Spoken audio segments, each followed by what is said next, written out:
I'm Mary Berry, and in this series I'm going to be showing you some of my absolute favourites. Not too difficult to make, not too many ingredients, and the sort of recipes that the family are going to say ooh and ah, and please can we have them again. These favourites have been inspired by the places I love. The countryside, by the sea, markets and gardens. And of course, my home. I'll be sharing with you some brand new ideas and some recipes that I never ever tire of. Tonight, I've got one! I promise you I've got one! it's dishes inspired by my love of the seaside.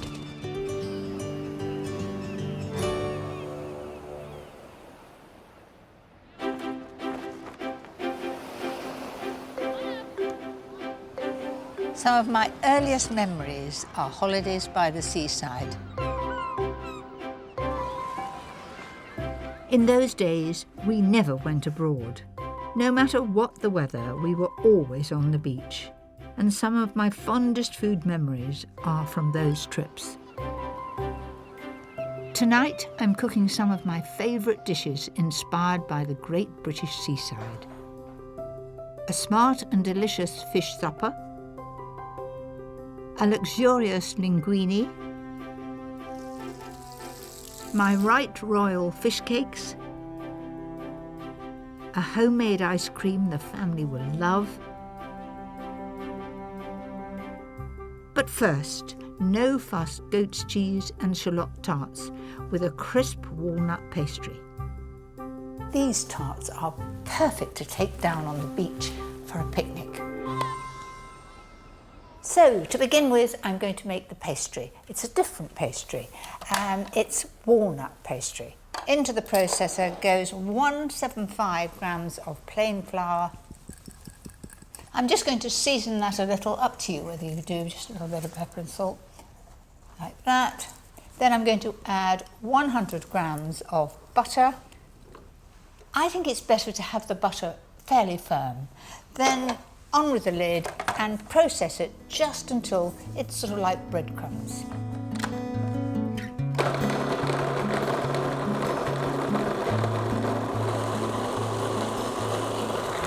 That looks about right. So in goes the egg. Whiz it together till it holds together. Don't overwork it. That's it, it comes together in no time.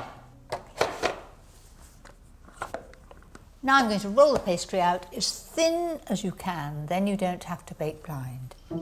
To make the pastry extra special, sprinkle over 30 grams of roughly chopped walnuts. And obviously if I've got the rolling pin on there, it would stick to the rolling pin. So if you take a piece of cling film, like that, tear it off, and just roll out the pastry. Cut out the pastry slightly bigger than the cases.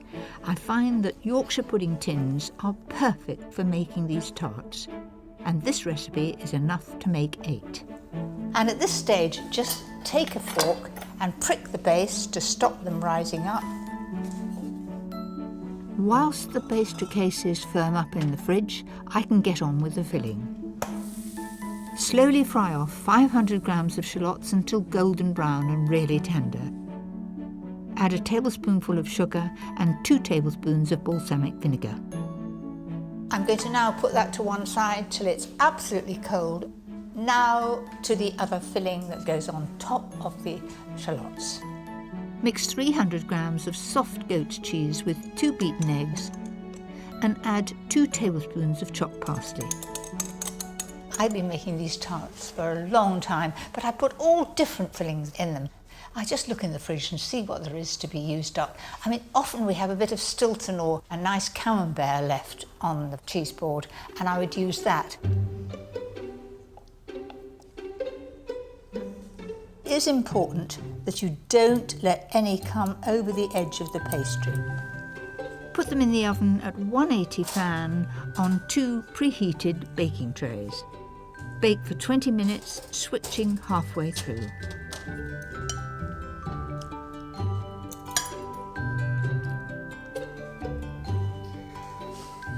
You rotten thing.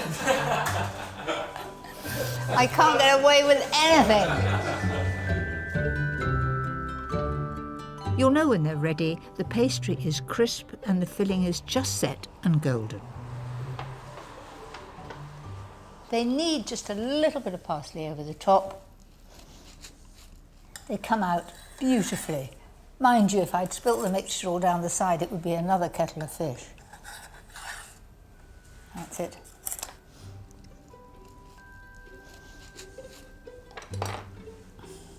You have the layer of shallot at the bottom. Then you have the layer of the mild goat's cheese on top, well seasoned, beautifully cooked underneath, just a pale golden brown there.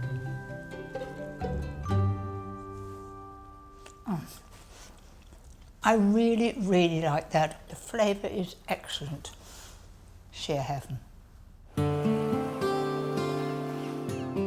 Whilst the tarts are perfect for a picnic, one of my all-time favourite seafoods is crab.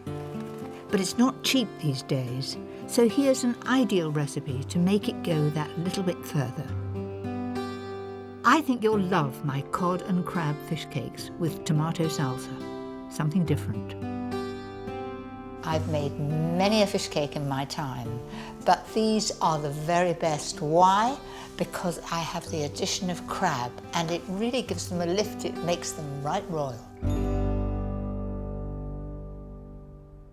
I've got to start with some beautiful fresh cod, and you can always recognise it if it's cod because it's got little flecks of yellow in the skin. My secret is to butter and season the foil. I'm going to fold that over, a little bit like a Cornish pasty, and pull it up at the sides so if there is any juice it doesn't run out all over the tray. I'm going to put it in the oven at 180 fan and it'll take about 15 minutes. Keep looking at it, and as soon as there's no translucent bits, you know it's done. So in it goes. Once the fish is cooked, leave it to cool. Now to the actual making of the fish cakes, and I promise you they are different. To give the fish cakes extra flavour, add 6 chopped spring onions to 500 grams of cooled mashed potato. Then flake the cod into it. I've got 100 grams of crab. Now this crab is mixed crab. I want the dark meat and the light meat, and that's all going in.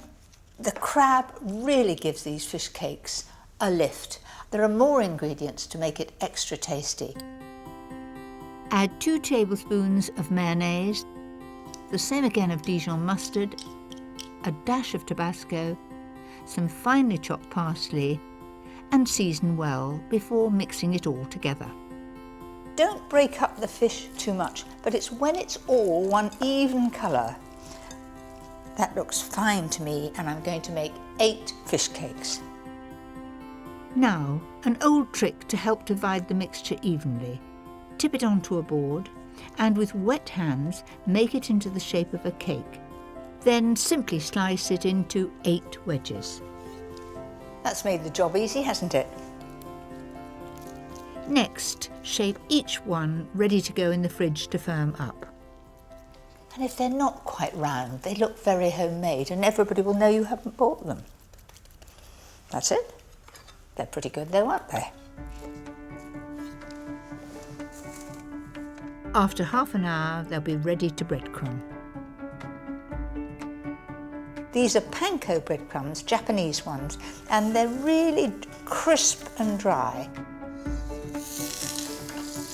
In go the fish cakes. Don't have too high a heat. It's better to brown them slowly. Around 4 minutes each side should do it. When you think about it, everything in the fish cake has been cooked.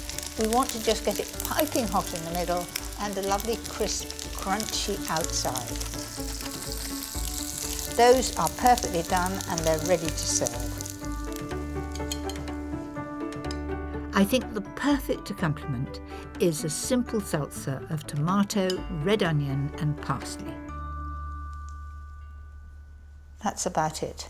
So there you have it, the very best fish cakes with the addition of that wonderful crab.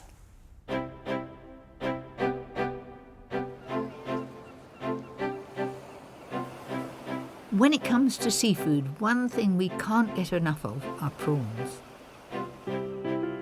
In Britain, we consume about 85,000 tonnes of them every year. And the best thing is you can catch them all around our shores if you know where to look. I just love the sea. I love the smell. I love when you get the wind through your hair, and to be on a beach with my prawning net. You never know what you might find. We've got masses of winkles around here, and I'm hoping I'll find an odd prawn. Today I'm in Botany Bay, Kent, to meet local naturalist Dr. Alistair Bruce, to see if he can help me catch some of the local delicacies. This is a marvellous stretch of coastline. What would one expect to find? We catch prawns, there are plenty of winkles here, there's occasional wild oysters, and the rocks beside us here are often full of lobster and crab, so it's a serious smorgasbord of shellfish that we can find When did here. you last find your lobster here? I get about a dozen or so every year, but I know where to look. An old gentleman many years ago showed me the certain holes to put my hand in and sort of winkle out lobsters. So it's a closely guarded secret, I'm afraid. With Alistair keeping his lobster spots close to his chest, I'm interested in catching some prawns. Well, mind your step. There's a few holes and dimples here. I'm being really careful. Okay. Okay. Okay. I'm, Right, now, I am the king of the castle. I'm definitely after prawns. Well, there's a good chance. There's a good chance. So wish me luck. Good luck. To the They'll be bottom right of my underneath net. you. Right underneath you with a bit of luck. Prawns can be found all around the British coast. They live in areas where they have rock and weed cover. If you want to catch them, try a low tide during the summer months. Oh, this says current. I'm doing it very, very, very, very, and then I'll catch them. Whew. That's it. There's not a lot of sport in there. Well, you've got some edible seaweed. Okay, I think I was a bit quick. Nice and gently. I've got one! I promise you I've got one. I have. Fantastic. It's a whopper. There we go. No, don't. Ah, it's mine. Okay. That is a sheer beauty. It's all mine. With my meagre catch and Alistair's slightly better haul, we should have enough for a fisherman's supper. I'm going to do the cooking because you're the Okay. fisherman. I didn't know what I was doing really. And you say always cook it in seawater if you can. Yeah. There you go. Oh, Look at those seaweed beauties. out. Straight in. Look, they've gone from translucent to a pale pink. In a minute, our fisherman's tea will be ready. Absolutely. And it's all free. The most exciting thing of all is, of course, doing it on the beach, Yeah. sitting round, and we'll have such an appetite when it comes. Pity we didn't catch twice as many prawns. Well, nothing could be fresher, could it? A lovely colour, isn't it? It is so exciting. Mind you, I think I can see the one I caught. It's that very big one there. It was pretty big, though, wasn't it? It was. You must admit. It was. I'll give you that. A little bit of lemon. So here goes. There we go. All the Yeah. best. Cheers. Oh, that is really nice. Do you know, I'm sure it's better to cook them in that salt water. It is absolutely beautiful. It doesn't need any mayonnaise. It doesn't need anything. No, not really. Very nice. This, to me, is wonderful. It's a treasure from the sea. The beauty of fresh seafood is it doesn't take a moment to cook. This linguine is a luxurious dinner party dish for 6 that takes no time to prepare. It's absolutely delicious and rather different. So to start with, I've taken 3 shallots and I've slowly cooked those, and they're just nice and soft. And I've got some linguine here, and it's 250 grams. Cook it as the packet says. It's usually about 10 minutes. Add to the shallots 1 finely chopped red chilli and 2 cloves of crushed garlic. Now I've got some beautiful fresh clams here. I've given them a good scrub. If any of these are open, you're not to put them in there because they're not fresh. Tip those in, and the shock of the heat will start them to open. Then I'm going to add 250 ml of wine, give or take a bit. I shouldn't say a bit of wine. You can't have a bit of wine. My husband's always telling me that. a drop of wine. Give that a bit of a stir, then in the lemon goes. Those are cooking nicely, but to make sure they all open, they need to be in the steam. So pop that on. This should only take about 3 minutes. Once the clams are all open, add the cooked pasta. Just leave that for the moment. It's on a very, very low heat, and I'm going to quickly get on with cooking the rest of the shellfish, and that'll just take a couple of minutes. To make it even more luxurious, I'm also including squid and king prawns. Keep moving them about, and you'll know when the prawns are done because they'll turn bright pink.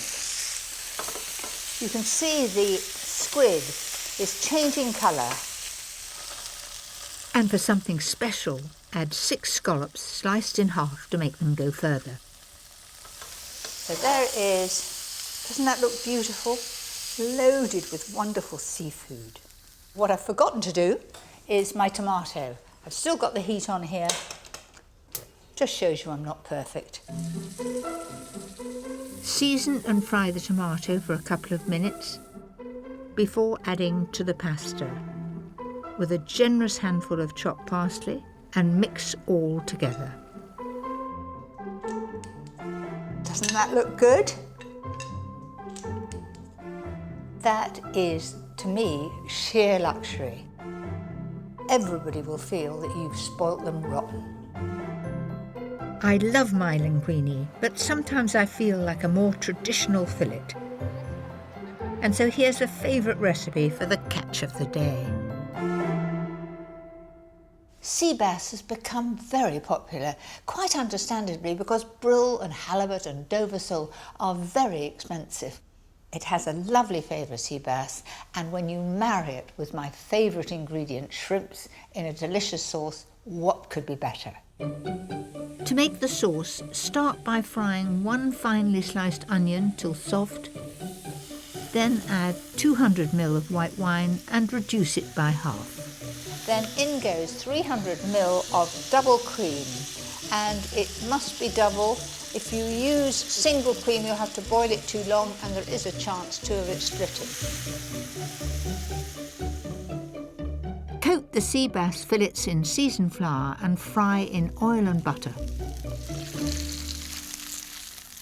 I cook the white side down first, particularly if I'm doing 6 fillets, because if you do the skin side first, bits come off, you get flecks, then you put the white side down on it, and it doesn't look so good. So that's why I do it that way round. Now I'm just going to have a look and see how it's doing. Oh, that's a lovely colour.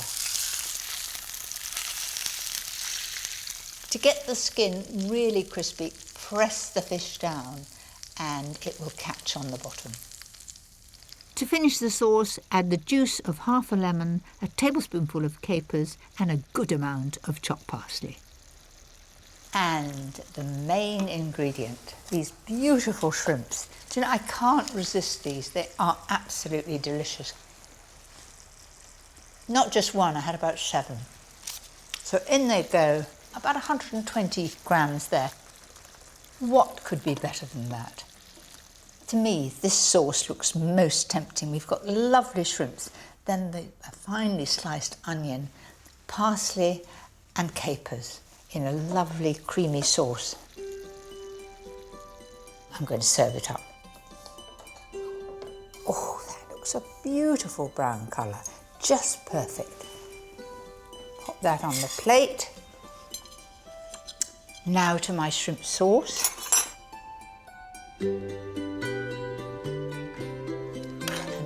Lots of shrimps on the side there. That's it. I've got some piping hot beans here.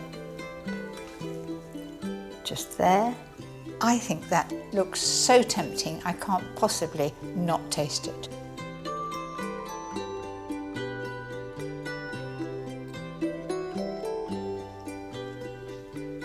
That reminds me of the sea. Takes me back to holidays.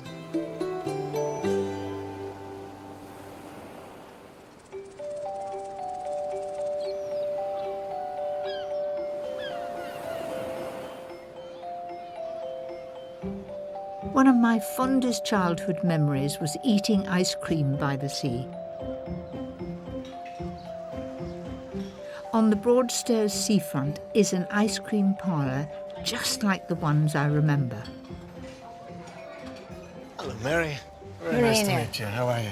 I'm very well. This is amazing. It takes me all back in time. Yeah. How long have you been making ice cream We've here? been making ice cream in this place since 1932. My grandfather started, and my great-grandfather started in 1907. So we're in our 5th generation now. Still very Art Deco with the Lloyd Loom chairs and the special ceiling designs. The one thing I remember from my childhood is Knickerbocker Glory, and the ice cream was the most important part of that. Yeah. What's the secret about this ice cream? I think the secret is just to keep making good traditional ice cream the old-fashioned way. May I see it being made? Yes, absolute pleasure, Mary. I'll have to take you down after you.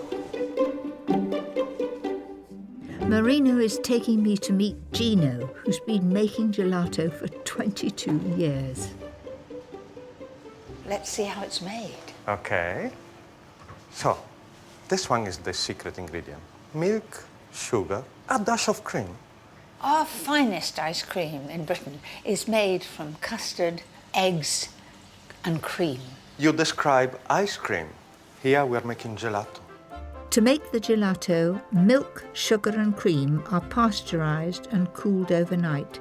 Then it's time to add the flavourings. What is the most unusual ingredient you use that I would be surprised? I made earlier on a couple of flavors for you. So, and you will try later. They're All a bit right. unusual. But, you know, gelato is a form of art. Well, let's make some hazelnut. Gosh, it's pouring like silk. Now we make the noisy part. We mix. We mix. Yeah?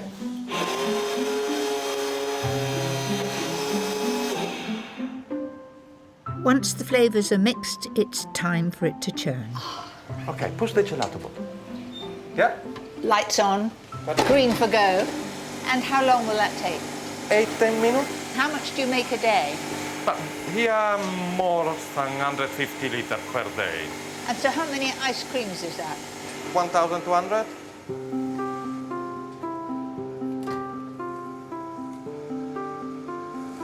Can I try some? Of course. Do you know that's as smooth as velvet? Hazelnut is a firm favourite here, but nowadays people want something different. And Gino is responsible for creating new combinations, everything from gin and tonic to Cornish pasty. This one is marmalade on toast. Marmalade on toast. It's my most favourite thing for breakfast. Certainly tastes of marmalade. And the next one is a bit more adventurous. Gorgonzola and honey. Now that's very weird. But it's really good. It's strong of gorgonzola too. I would like to end a meal with that, with a glass of port. Fantastic. Thank you. But before I go, there's just one thing I have to try. My childhood favourite, Knickerbocker Glory, a classic combination of fruit, ice cream and whipped cream. Wow. Thank you so much. This was my first visit to Broadstairs, and I came here in search of my old favourite, the Knickerbocker Glory. Thank you very much for having me. You won't miss it, will you?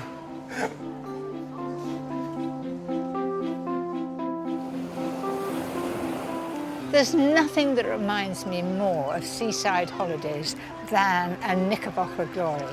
And you don't have to come all the way to Broadstairs to know how to make them. I'm going to show you right now.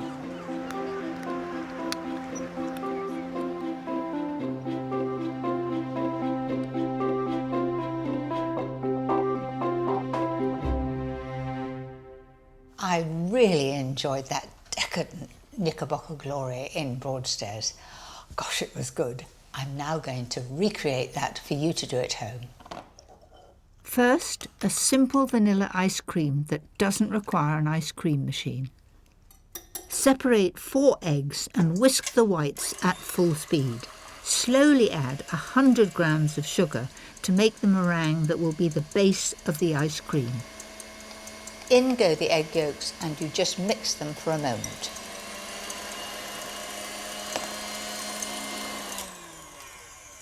That's it. And this really is so stiff. So far, so simple. Next, scrape the seeds from 2 vanilla pods into 300 ml of lightly whipped double cream. Don't throw that away. If you've got a pot of sugar in your kitchen, put it into the pot, and that will give a flavour to your sugar, you know, if you're making custard or something.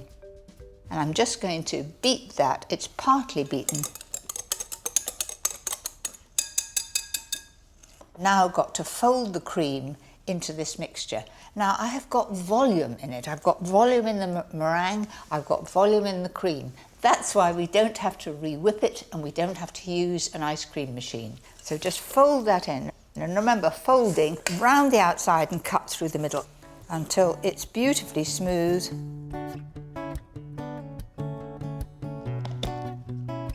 That's going into the freezer, minimum 8 hours, best overnight.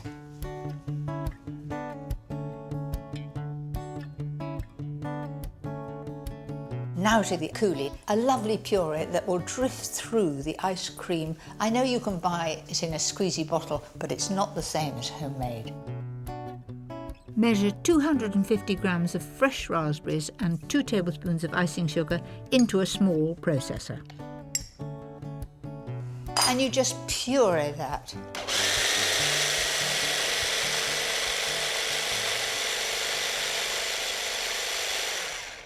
Off with the lid, and then I'm going to sieve that into a bowl. The reason for sieving it, of course, is to get rid of the seeds. I've got everything assembled ready to make my Knickerbocker Glory. This is the part I like most. Begin with a layer of chopped mango, followed by a few blueberries, then a trickle of the delicious raspberry coulis, and a small scoop of vanilla ice cream. This is a lovely consistency. Then just drop that in to the middle there. Then repeat the process. I've got a couple of raspberries here that I kept back for a bit of colour.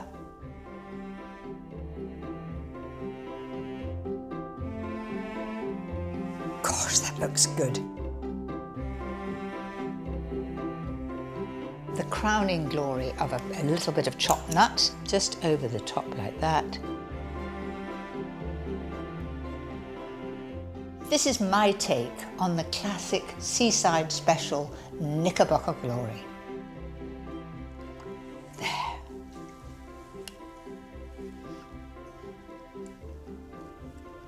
That really does remind me of my childhood.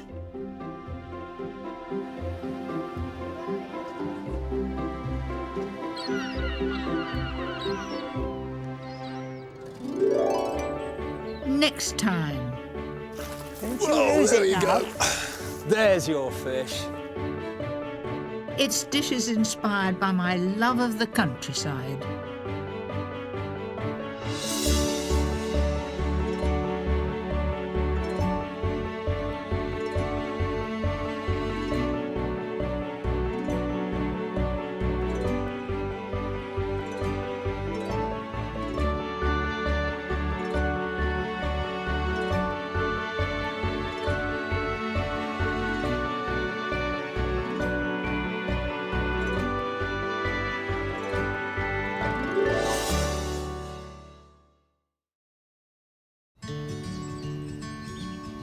I'm Mary Berry, and in this series I'm going to be showing you some of my absolute favourites. Not too difficult to make, not too many ingredients, and the sort of recipes that the family are going to say ooh and ah, and please can we have them again. These favourites have been inspired by the places I love. The countryside, by the sea, markets and gardens. And of course, my home. I'll be sharing with you some brand new ideas and some recipes that I never ever tire of. Tonight, Don't you lose it now. Oh, there you go. There's your fish. food inspired by my love of the countryside.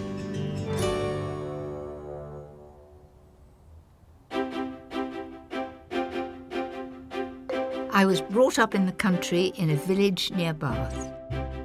And so the countryside inspires many of my dishes. We're so lucky in Britain that our fields, forests and rivers are teeming with delicious produce. Whether it's game, hedgerow fruits, wild mushrooms or wonderful freshwater fish. What a little beauty, aren't you? Lovely? I can't help but be inspired.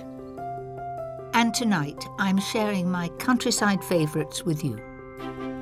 A dinner party treat with pheasant, my family's favourite lasagna, a delicious mushroom feast for any time of day, and a great idea for windfall apples. But first, these little mushroom Scotch eggs, perfect for a countryside picnic. When you think of Scotch eggs, you think of a hen's egg with a nice sausage coating. But I'm doing them with a difference, using quail's eggs and putting a lovely mushroom mixture outside. To start with, place the eggs in cold water, bring them to the boil and let them cook for a further minute and a half. Whilst they cool, That's it. start the coating. I've got 2 shallots here. It's important to cut them really finely because they've got to be small enough to coat round those little eggs. Fry off the shallots before adding 250 grams of finely chopped chestnut mushrooms. Then add 30 grams of panko breadcrumbs. And mix all that together and then cool it into the bowl. Now to get on with the tricky job of peeling those tiny eggs. So take each egg and roll it on the board and then peel it. Not much you can do with the shells. Some people put them round their hostas. I know I do. I give them a good crushing and it stops the snails eating them. This is a very boring job. If you've got someone who wants to help you in the kitchen or someone you want to keep busy, say, why don't you peel the eggs for me? By the time you're done, the mushroom mixture should be cold enough to add a hen's egg. This will help to hold it together. I'm now going to take my eggs and mushrooms to my production line over here. Roll the eggs in plain flour, then coat each one with the mushroom mixture. It's quite a gentle process because the egg yolk isn't quite hard in the middle and you've got to do it with great care. Finally, dip them into flour, egg and breadcrumbs. So there they are, beautifully coated and ready to fry. Now, if you want to do this a day ahead, just leave them like that on a plate in the fridge and fry them when you need them. Heat a good amount of oil and shallow fry them until golden and crispy. Keep turning them round. They do look really good, don't they? These look perfect. That's it. Allow them to cool slightly before slicing. Just go gently around the crispy outside and then straight through the middle. And all is revealed. Just look at that. Absolutely perfect. Imagine being on a picnic on a sunny day in the countryside, just having that. Could you beat it? I don't think you could. One of my favourite things to do in the countryside is to forage. But in the autumn, the woods come alive with one thing I'm a little wary of picking: wild mushrooms. Many varieties can be deadly, so I'm getting some expert advice. Today, hopefully, we're going to find some really easy to identify edible types like the porcini. Marlowe Renton knows everything there is to know about wild mushrooms, and there's no better place than right here in the New Forest. Wait a minute. Well, I can see a treasure here. Just look at that, that's a porcini. That is a porcini mushroom. Oh, Certainly is. And I'm sure you recognise this I do. mushroom as well. A porcini, penny bun, Yeah. or The sep a is- sep. The smell. The smell is so wonderful, and that to me is the king of mushrooms. It is just about the tastiest mushroom that you get in the wild in the UK. I hope there's some more to find. That's the first mushroom we've found. This is obviously going to be a good day. It's very important to know the poisonous mushrooms when you're out foraging, probably more so than knowing the actual edible mushrooms. Of the 3,500 varieties of mushrooms, about 100 make for good eating, and around 30 are deadly poisonous. Over here, by the looks of it, there's a very dangerous looking little mushroom here. The Amanita family is a really important family for foragers to know about because it contains the most poisonous mushrooms in the UK. And in this family, there's the death cap, which obviously doesn't sound very edible. And this one, which is the destroying angel, responsible for the majority of the mushroom poisoning deaths that I've heard about in the last few years. So if you don't know what it is, don't pick it, don't eat it. Exactly.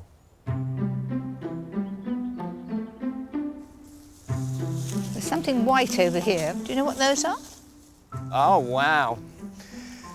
Do you recognise this mushroom? This Not is the at sort of all. mushroom that you find in restaurants and all the best markets in France. This is a gourmet mushroom. First of all, as you said, it's kind of a whitish cap. Yep. And then underneath, it has these spikes or spines instead of gills or sponge. And that tells me that this is a hedgehog fungus, Hydenum repandum. This is the safest mushroom to forage in the UK. There is nothing else that looks like this. And these little spikes, you need your glasses on to see them, but they are standing up like a hedgehog. One last little thing with the hedgehog as well. When you find the hedgehog fungus, we always scrape off the spines before we put it in the bag. If there are any spores, any babies mature enough on those spines to actually go and create a new mushroom, we've left them behind to do that. Right, let's see what else we can find. What's that? It's a very interesting mushroom. It's in the Boletus family, along with those porcinis, the one that we found earlier. But this one has very definite red on the sponge. And secondly, when we cut through this Mind mushroom, your hand. it will stain very blue very quickly. Good gracious, that is unmistakably blue. And also it looks a little bit frightening. I wouldn't go for that. If you don't really know what you're doing, you should leave them behind because some of them are deadly poisonous.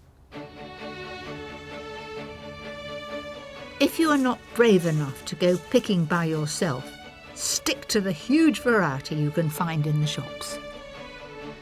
Now, to make the most of them, here's a favourite of mine.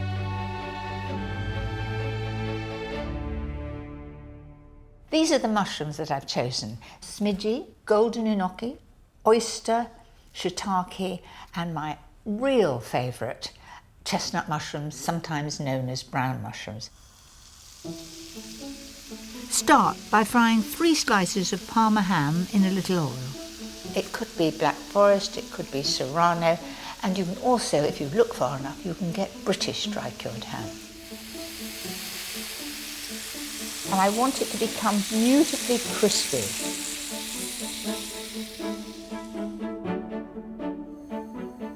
In the same pan, add a little butter and lightly fry 2 slices of brioche. The aim is to get all this lovely gubbins in the bottom from the ham, which is salty and a delicious flavour. There you are, absolutely perfect. Now to the mushrooms. I'm going to take some of the stalk off, and then these little chaps. In the war, we lived in a house with a cellar, and Dad used to grow mushrooms in the cellar, and it was almost like magic. The day before you wouldn't see any mushrooms, and then you would these little tiny button mushrooms. So I've enjoyed them all my life.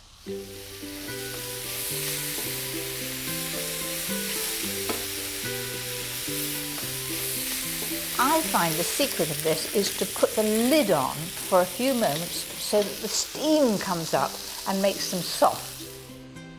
When the mushrooms have softened, take the lid off so any extra liquid will evaporate. Then I'm going to add a dollop of creme fraiche, full fat of course. Don't make the mistake of using low fat creme fraiche. It wants to be really rich and a good consistency. And it's ready.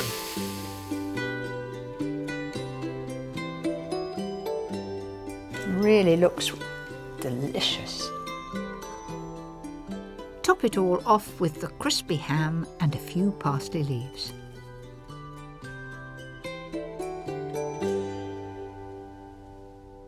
I think that looks so tempting. Do you know, I'm just going to pinch a little bit off the side and a bit of bacon. They won't miss that bit, will they? I think that is a great light lunch, especially if you've got the girls coming around or you've played a game of tennis or golf or something. Come home and have that. Brilliant. One thing we're lucky enough to have in abundance is game. But it can seem daunting to cook. So if you're unsure about giving it a try, here's a pheasant dish that is very simple and delicious. When I was young, we had quite a few of the blessings from the countryside. We'd have rabbit and mustard stew, we'd have a casseroled pheasant. You could go to your butcher and get those, and they weren't on ration. So you can imagine we had them quite often. Start by seasoning the pheasant breasts and sear them in a hot pan in oil and butter. Before I turn them over, I'm going to put a little bit of pepper and salt on the second side. It's worth giving game a chance, but you could just as easily use chicken breasts. Look at that for a lovely colour. Just golden, just round the side there, and quickly turn it over. You don't want to cook them through. I want them still raw in the middle.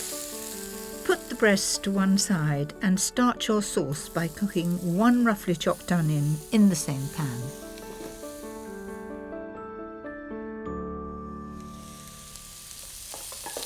So those look pretty good to me. They're translucent, they're not too brown. I like leaving them in great big pieces. I think it looks good. This is one of the recipes that you really don't have to chop them finely. Now add 2 level tablespoons of paprika, 1 tablespoon of light muscovado sugar and 300 ml of double cream. This is rich, it is full of flavour, it is sheer luxury. Gosh, that's a wonderful colour. Now I'm going to add the pheasant back into that wonderful mixture. Wait a minute, there's a bit of juice, I want that in there. That'll all add to the flavour. And I've got that on a very low heat, and I'm just going to let that cook away for a few minutes. In a separate pan, fry off 250 grams of sliced chestnut mushrooms in a little butter. It may seem fussy to do them separately, but it makes all the difference.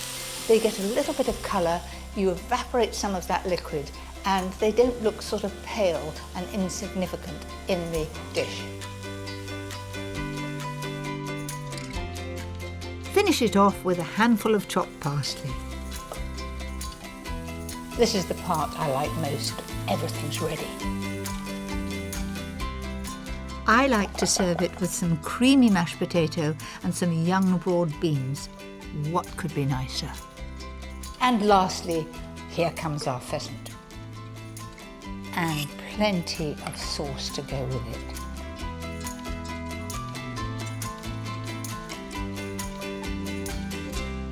Now, who could resist that? My pheasant breasts with a rich, creamy sauce with mushrooms and paprika.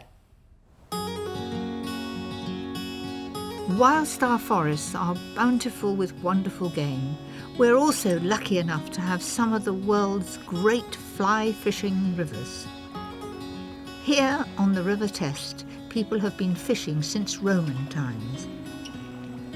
And no one knows these waters better than fly-fishing expert Charles Jardine.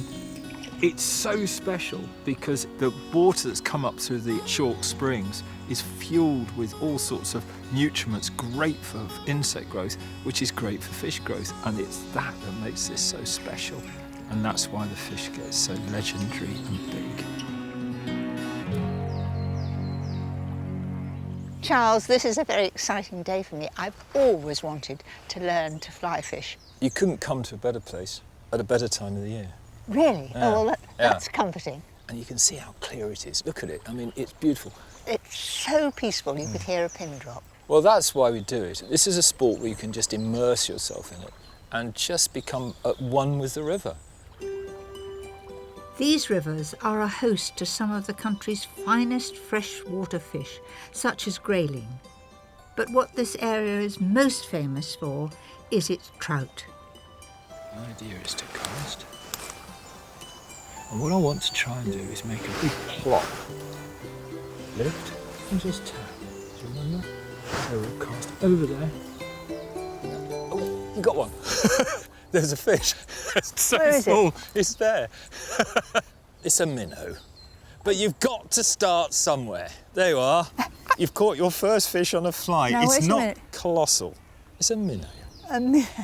That was the second cast, but I've never seen a smaller fish. So I just chuck that back Yeah, in. I'll just pop it back in. There we are. If Charles and I want a decent lunch, we're going to need something rather bigger than that. There is a big grayling up here, and I'd just like you to see one, really. There we are, there's our grayling. Now, what I want you to do is to feel a fish, and then I want you to catch one. Just feel what it's doing. This is where you need soft hands. And you just wait until I've got my net, and then I'm going to show you one of nature's little joys. And just move the rod tip towards me and slide the fish across the water. There we go. That's a grayling. And if you look at this beautiful fin, isn't that beautiful? It's one of the original white fishes that came down from the Arctic Circle and came down with the Ice Age. You can eat grayling, and they're very good to eat, but you wouldn't eat this one. It's too small. So he's going back. That one's going back. There you are. That's gone off quite happily. I'll spend hours putting fish back, but that's a grayling. Now we want a trout. With no sign of the elusive trout, we decide to try our luck a bit further upstream.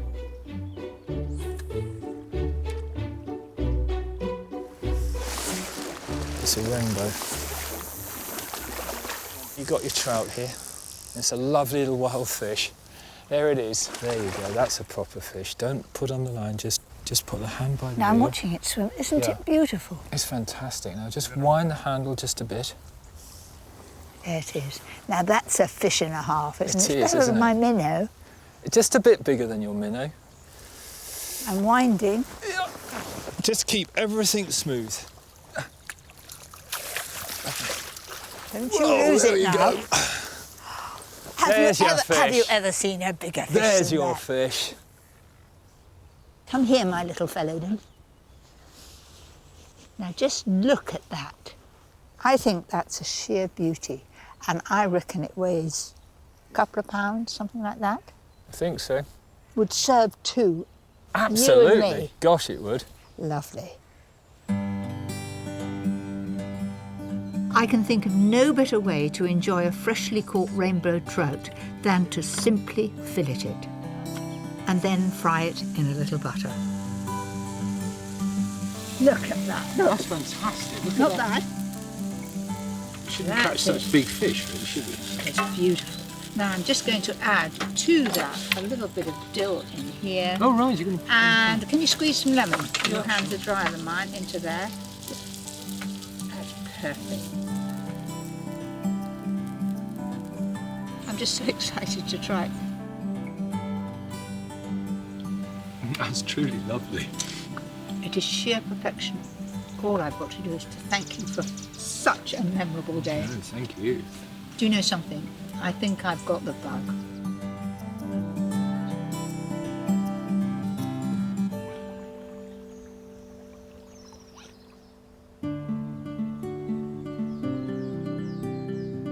After a long day out in the countryside, I like something quick to prepare and hearty to eat.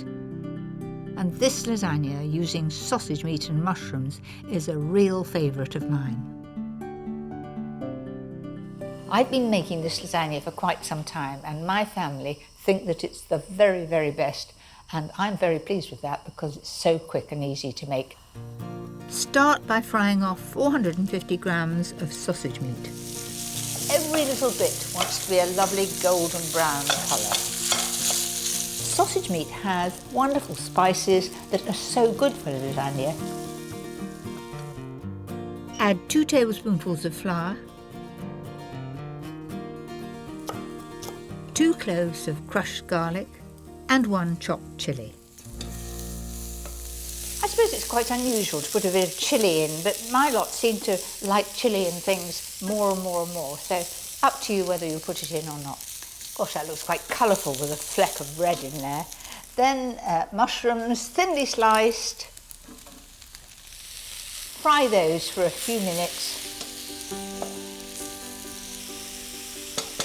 Then in goes the creme fraiche. The creme fraiche is to replace a bechamel sauce, and it is so simple, easy, and a lot less effort. At this point, add a generous handful of chopped spinach. Plenty of interest there with the spinach, the mushrooms, the chillies. It looks good, doesn't it? I could eat that right now, but it's going into the lasagna. Now for a very simple tomato sauce.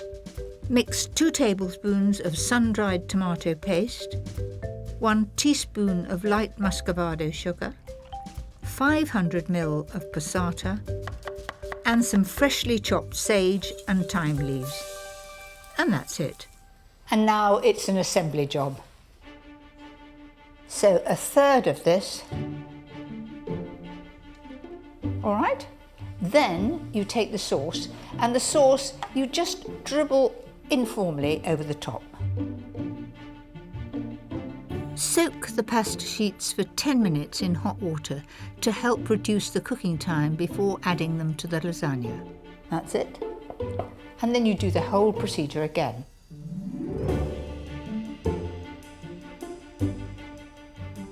Top it with the final layer of meat and the last of the tomato sauce.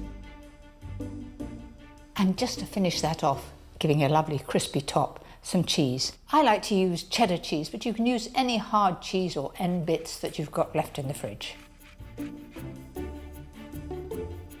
And that will all melt and become crispy on top.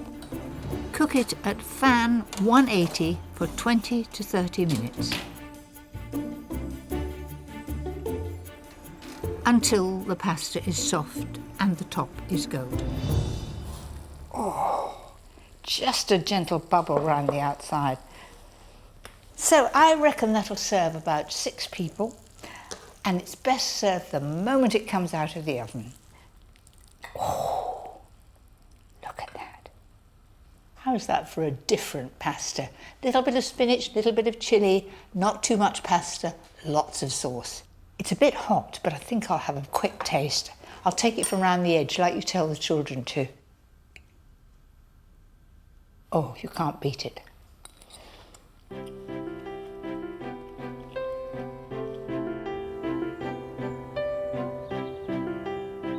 There is nothing I love more than a long country walk with my husband Paul and the dogs. Oh, there look some good ones over there.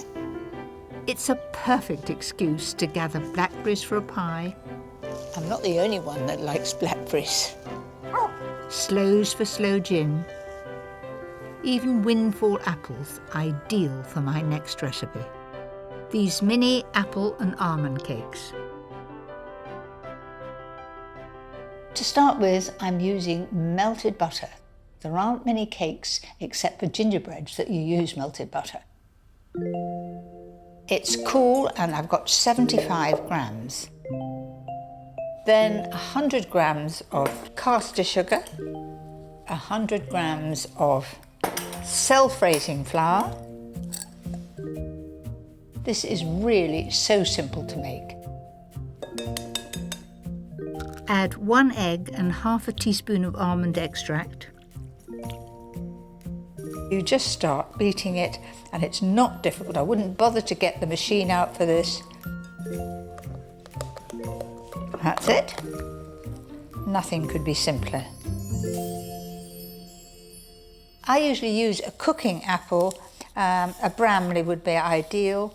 And if you haven't got perfectly shaped apples and they're windfalls and bruised on one side, perfect way of using them up. Slice the apples and we're ready to assemble. Start by placing 6 buttered rings on non-stick paper. A spoonful of the mixture in the bottom.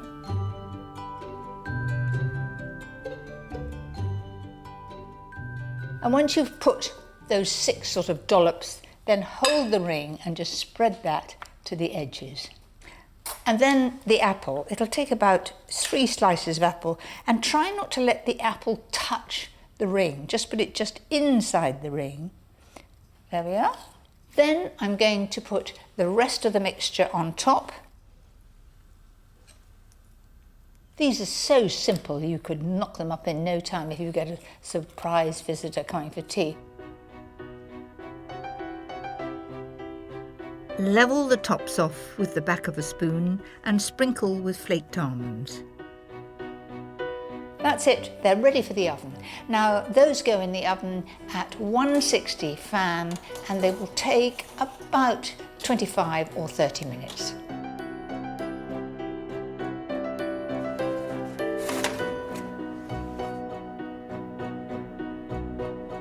Leave them to cool for 10 minutes before removing from their rings.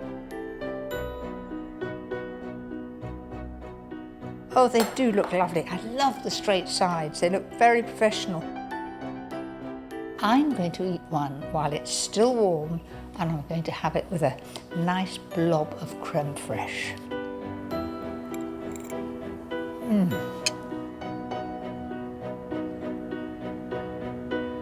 That is sheer heaven.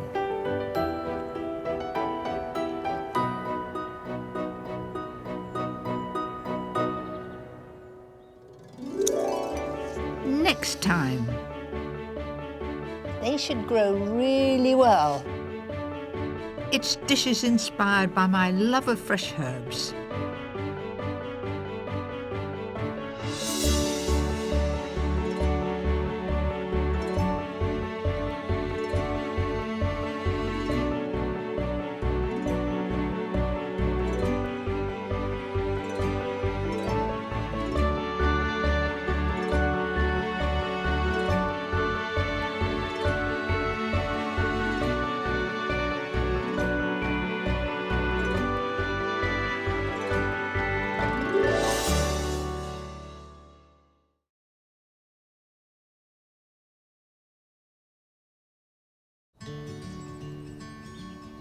I'm Mary Berry, and in this series I'm going to be showing you some of my absolute favourites. Not too difficult to make, not too many ingredients, and the sort of recipes that the family are going to say ooh and ah, and please can we have them again. These favourites have been inspired by the places I love. The countryside, by the sea, markets and gardens, and of course, my home. I'll be sharing with you some brand new ideas and some recipes that I never ever tire of. Tonight, They should grow really well. it's dishes inspired by my love of fresh herbs.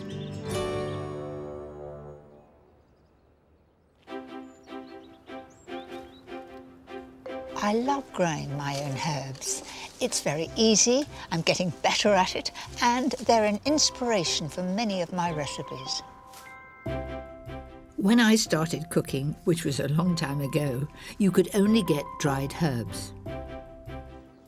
Nowadays, almost all supermarkets stock fresh herbs, but you can't beat growing them yourself. Fresh herbs can really give a lift to a recipe. They can take it from the ordinary to the sublime. And tonight I'm going to show you some delicious recipes using my favourite herbs. A luxurious platter for special occasions. A dish my grandchildren love. A Mediterranean summertime supper. My all-time favourite cake. But first, this simple salad using fresh mint. Mint is not only one of my favourite herbs, it's the easiest to grow, and once you've got it growing, it is prolific. I'm going to use it today in a salad. So I've got a really nice bunch of fresh mint. The smell alone sets me wanting to do something with it. And remember, if you keep the stalks and you've got some lovely new potatoes, you could put those in to give flavour.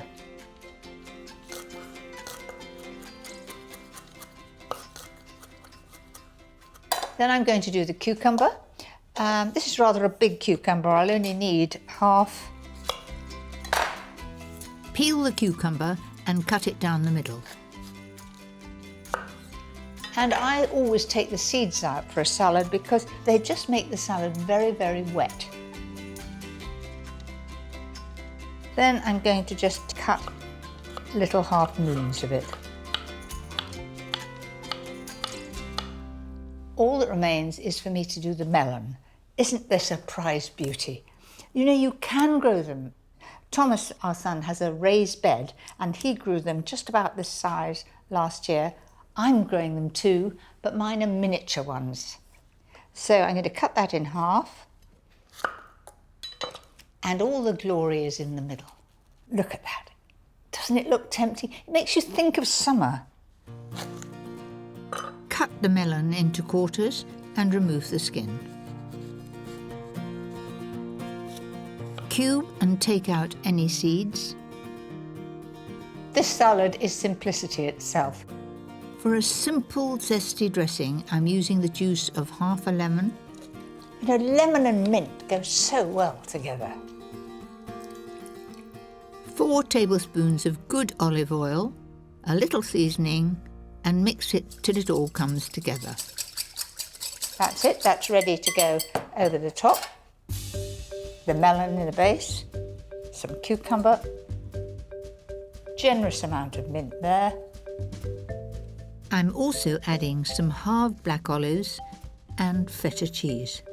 And rather than doing it in neat little cubes, I just break it off in decent sized pieces, sort of crumble it.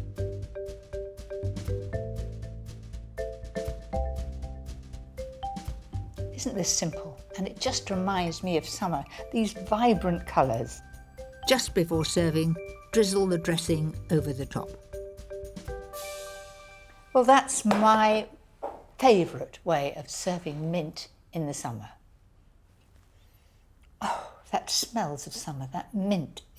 The aroma is amazing. I can get all that in one go, can't I? To me, that tastes of midsummer, lovely warm sunny days, full of flavour and lots of crunch.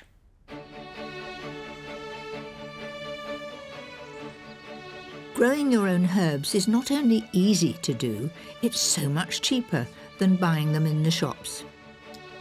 And it's something my granddaughters, Gracie and Abby, love to help me with. That looks good, Abby. Right, now just put it in like that. You've got a watering can behind you. Can you stretch for that? That's right. And then with your hands, put the earth all round. They should grow really well. Thank you very much.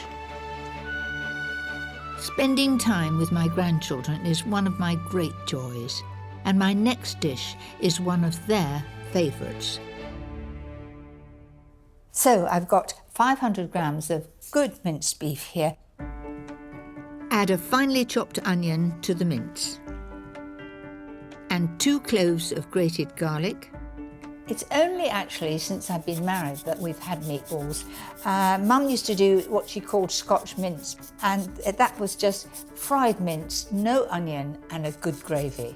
We used to love that as children. but I've found that my young absolutely love meatballs. Then I'm going to put some thyme in there. Now this is broadleaf thyme, and as you can see, it's got a very woody stem and it is very strong, much stronger than you would buy in a supermarket because it has matured over the years. Thyme is wonderful because it's always there, winter, summer, it doesn't lose its leaves. In it goes. Next, add 50 grams of grated parmesan and half a teaspoon of paprika. It gives a nice bit of colour to it. And then pepper and salt. 1 small egg, that just holds it all together. So just mix all that together.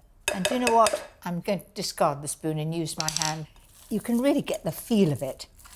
If it's a wet day and it's school holidays, children will help. They love to help to cook, especially when it's something they're going to enjoy for their lunch. Shape the mixture into a cake and divide it in 4. Each section will make 6 meatballs. You just get the mixture, slightly damp hands, and shape them into a ball. I would say they're golf ball size.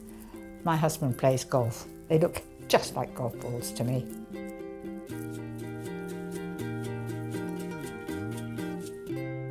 So there's the last one done. Makes a pound of mince, 500 grams, go a long way, doesn't it? It's best to chill the meatballs in the fridge for half an hour before frying. One of the secrets of making really good meatballs is to brown them well and then not to cook them for too long. They should be soft when you break into them, just like a good beef burger. And be gentle, because in fact, if you're brutal with them, they will break up. Once they're brown all over, start the tomato sauce in the same pan. First soften 1 finely chopped onion. And essential to get that tender before you add the other ingredients. So in goes 2 or 3 cloves of garlic, just to what your family likes. Add 600 ml of passata, 1 teaspoon of caster sugar, and 3 tablespoons of tomato puree. If you like it fairly piquant, a few drops of Tabasco, and then we need salt and pepper. Stir that in, and so I add about 300 ml of water to that. You might say, why add water to that? But it does intensify the flavour. I'm just going to leave that for about 10 minutes to bubble gently and reduce.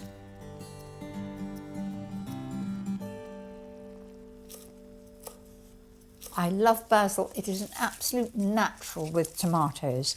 That goes in there like that. Then in goes the meatballs. Then a low simmer for about 10 minutes. Then it's done. And you serve it from the pan, 1 pan to wash up.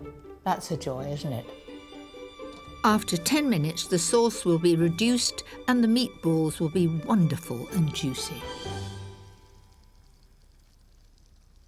It really is an intense tomato flavour, and the basil is coming through. I think the family will really enjoy that.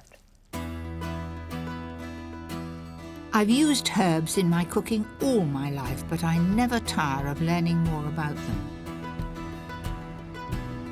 I've come to the dairy in South London to meet Chef Robin Gill. He's well known for his brave and exciting use of fresh herbs, which he grows himself in his rather unusual garden. Come on up, let me show you what I'm most proud of. Well, one of the things I'm most proud of up here. We've been so lucky to have almost as much space on the roof as we do in the whole dining room. Well, this is quite amazing, isn't it? All growing in these boxes that are normally sort of chucked out once they've been used a bit for deliveries. Exactly. We did everything pretty much on a shoestring. The idea was that we could pick something up if it needed more sunlight or less sunlight and then just move it around. Robin's passion for fresh herbs means he now has over 40 different varieties growing on his restaurant rooftop. As I glance around, there's many of the herbs that I know. I mean, look at this wonderful French tarragon. Yeah, this is stunning. But I've no idea what that is there. Is it sweet Sicily? Exactly. I love it. I think it's got like a little bit of an aniseedy flavour. Let me tell you. So almost like a little bit like fennel. A little bit of an aniseed. It's very strong aniseed, yeah. Yeah. And something we really like and that we use a hell of a lot because it's quite versatile is sorrel.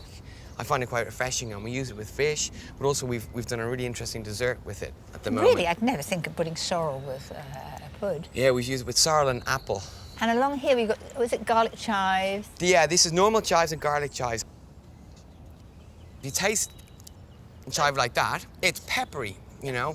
Chives, when you buy in the supermarket, it's just not got that same heat. It's completely, like, it's about it's times 100 the power of this chive compared to something I would buy.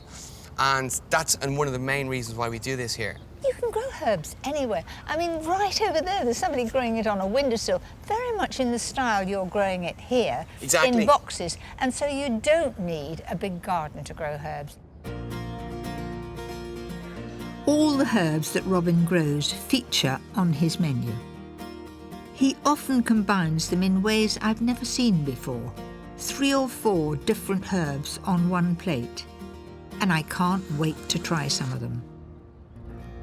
So this is one dish which kind of really sort of sums up what we do here. We try to take 3 ingredients and just only use flavours like herbs just to intensify the ingredient. So we've got peas, celery, mint, and that's pretty much all it is. And then we just use herbs from the garden. We got some of the fresh sorrel here, the black peppermint, Corsican mint, and then we got a little bit of the apple mint. Okay, and then finally, just the What's that? Mint snow, we call it. It's like a refreshing ice, so a really summery dish. That's frozen? Yes, frozen. I can hear the crunch. Do you know, that's sheer heaven. The herbs really help the dish, and the sorrel's coming through strongly. Yeah. And I like the idea that there's a hint of lemon, a lot of mint. It's not only Robin's diners who benefit from the herb garden. They also provide an urban haven for the bees. So I'm going to take... Oh, gosh, that was bursting out of the middle. Yeah. Oh. You needn't bring the bees too near. No. This is one of the dishes I'm most proud of from a garden point of view. It really represents what we do here. It's basil, rooftop honey, and courgettes. And that's pretty much it. And then what are those yellow flowers? I've never seen them before. They're rocket flowers. Oh, gosh. You've let it go to seed? Yeah.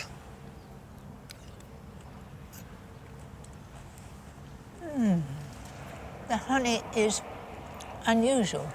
It makes me think of elderflower cordial. That's exactly it. It's the dominant flavour of the honey, you know. Without a doubt, it's elderflower. You use a very small amount of herbs, but because you've grown them, they are so much more piquant and strong. I've certainly learnt a lot, and I shall be using those rocket flowers. You mark my words. Excellent. OK, then. I've learnt a lot from Robin, and I'll definitely be planting a few new varieties in my garden next summer. My next dish uses one of the most popular and widely grown herbs, basil. Pesto lemon chicken.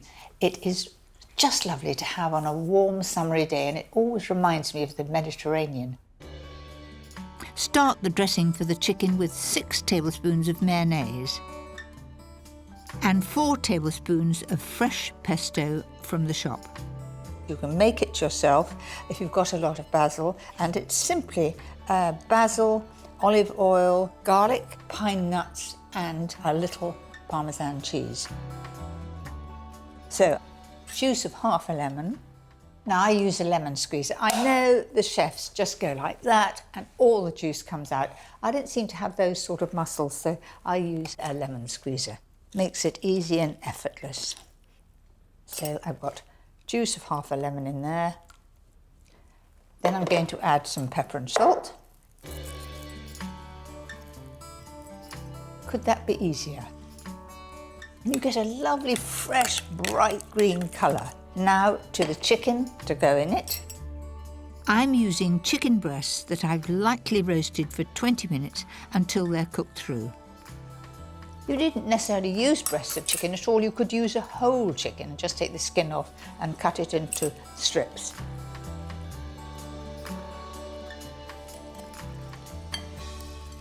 And making sure that every bit is coated, I think that looks really, really summery and good. I like to serve it with a salad around the outside, so it's a complete dish and you just help yourself. I grew cucumbers this year and they were prolific and far too many for us, and I began and did some pickling of cucumber, giving them away to friends. I think I was dead lucky. I'm also adding 2 sliced avocados. I'm now going to just coat them in a little bit of lemon juice because that stops them discolouring. And some halved baby plum tomatoes. A little bit of pepper and salt. And with the cucumber too. Now I'm going to assemble the dish. I'm going to put the chicken down the middle. And remember, ideally make it the day before and just leave it in a bowl covered with cling film in the fridge, and the chicken will taste of basil. So quite sort of higgledy-piggledy here. This all looks so beautifully fresh and tempting. If you like, top it off with some micro herbs and a handful of toasted pine nuts. I'm just going to put a little drizzle of oil and vinegar dressing over the top. And because this is very much a basil salad, I'm going to put a few leaves on it. Like that on the top.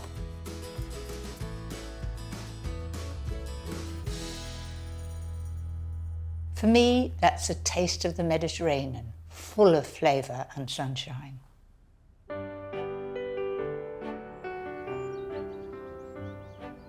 Herbs are a great way to add sophistication to a dish when entertaining guests.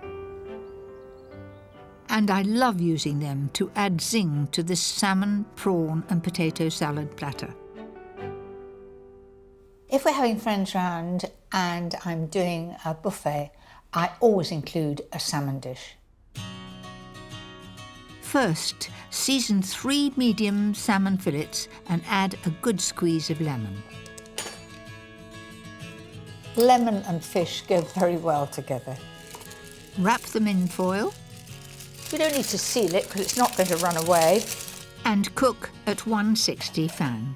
And it'll take about 15 minutes. I've already boiled 500 grams of new potatoes. And whilst they cool, I can make the dressing. 3 tablespoons of Dijon mustard. 3 tablespoonfuls of white wine vinegar.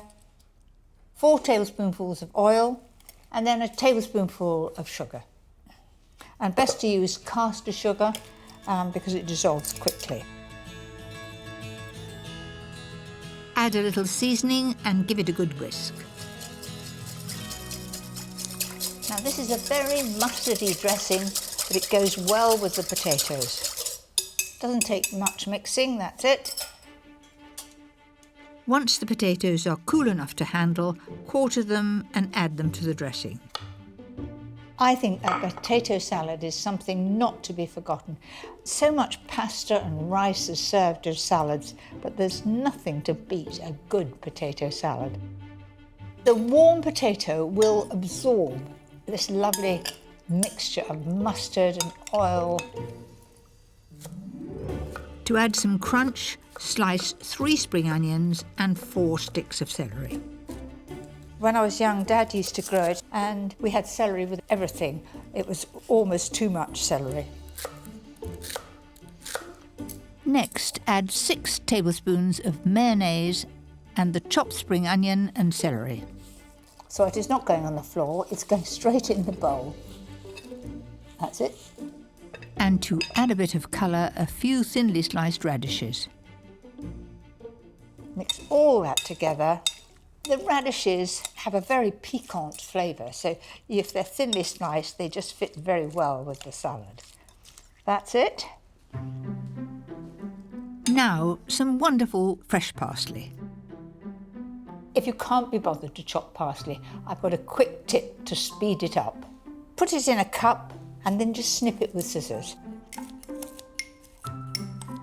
And if you've got an extra pair of hands in the kitchen and it's one of your children or grandchildren, they love doing this little job. That's it. Then put some of it in here. So mix all that together. Parsley works really well in this potato salad because it gives the brightness of the green as well as adding to the flavour. Just going to put that to one side and see how the salmon's doing. There we are. Now that is absolutely perfect. And then you just flake that up in sort of reasonable sized pieces.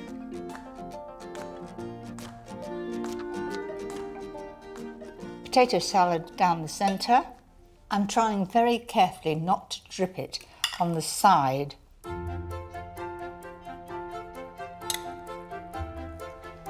So there's the salmon all the way down. And to make it extra special, some king prawns. If you get hold of each one and tuck the tails into each other and then lie them across the top, I would serve this on an occasion that perhaps it's a special birthday or an anniversary and you've got a crowd round and you want to really push the boat out. I think they look fun and very special. And I've got something to crown the glory. You might call it showing off. I've been dying to grow micro herbs because you can't get them very easily. And just look at that. It looks so smart. It's all different kinds of lettuce and mustard. So I'm going to snip some and just put it across the top. If you haven't got micro herbs, of course you can just put parsley over the top. And I think that looks really special. So how about that for your next very special occasion? Worth trying?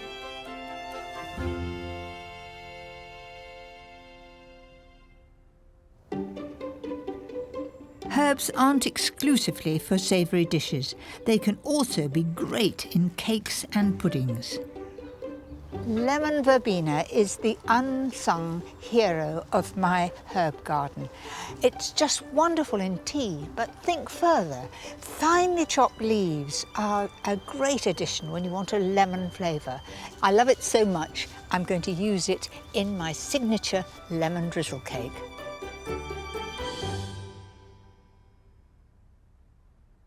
If you ask anybody what their real favourite cake is, it's nearly always lemon drizzle. It's certainly mine. So, lemon verbena. If you rub your fingers against it, it is strong lemon, a bit like lemon thyme, but it's rather sweeter than that. If they're really tough old leaves from a big plant, you want to take out the middle of the leaf so that it's not too tough. Don't worry if you can't get hold of lemon verbena. The recipe will still work without it. So I'll end up with about a tablespoon of lemon verbena. That's it. To make the cake, add 4 eggs, 225 grams of caster sugar, and the same again of baking spread. If you like to use butter, it must be really soft. Then add 275 grams of self-raising flour, 2 teaspoons of baking powder, and 4 tablespoons of milk. I've been making this for as long as I can remember. When the children were very tiny, I had my closest friend living across the road. Her mother came down to see her from the north and she said, "You girls don't do enough baking," and she stood in the kitchen with the little prams all round and the children and made the cake for us, and it's been my favourite ever since. Add the zest of 2 lemons and beat for about a minute until beautifully smooth. That is beaten to perfection. This amount of mixture fills a tray-baked tin 23 by 30 centimetres. You grease the tin really well and then you line it with non-stick paper.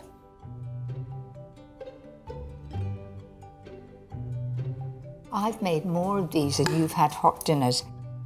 If you haven't got this size tin, the same amount of mixture will fill a 20 centimetre round tin or 2 1-pound loaf tins. It needs to go in the oven at 160 for about 35 or 40 minutes. Whilst the cake bakes, get on with the delicious lemon drizzle topping. Nothing could be simpler. Start with the juice of 2 lemons, then add 175 grams of granulated sugar and it's ready.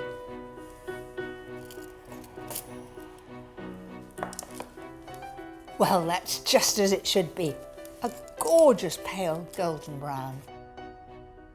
Wait 10 minutes for the cake to cool slightly before topping with the lemon drizzle. Make sure you get it all to the edges and then it will be really delicious. Once the topping has completely soaked in, it's ready to slice. Now, I cannot resist. That is as light as a feather. You can just see the flecks of lemon verbena. That is sheer bliss. When I finish that, I'm quite sure I'll be ready for another slice.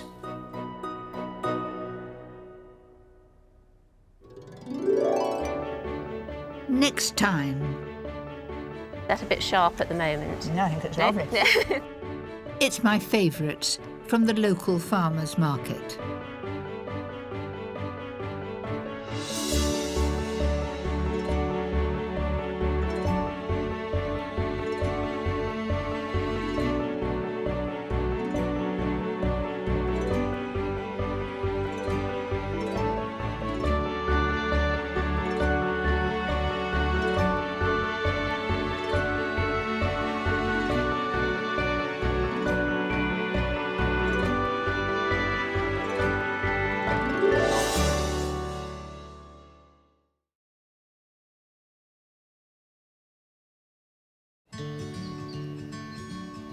I'm Mary Berry, and in this series I'm going to be showing you some of my absolute favourites. Not too difficult to make, not too many ingredients, and the sort of recipes that the family are going to say, ooh and ah, and please can we have them again. These favourites have been inspired by the places I love. The countryside, by the sea, markets and gardens. And of course, my home. I'll be sharing with you some brand new ideas and some recipes that I never ever tire of. Tonight, That's a bit sharp at the moment. No, I think it's lovely. it's my favourites from the local farmers market.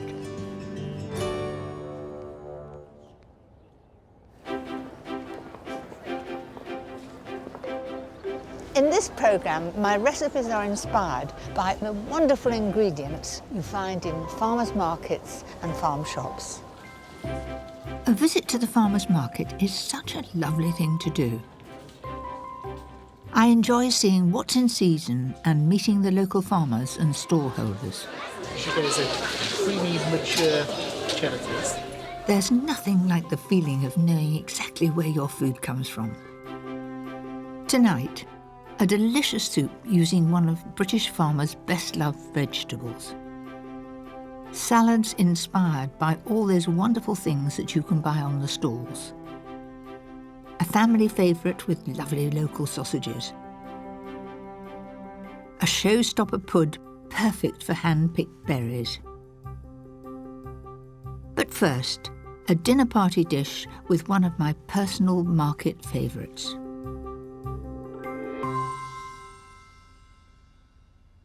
I love asparagus.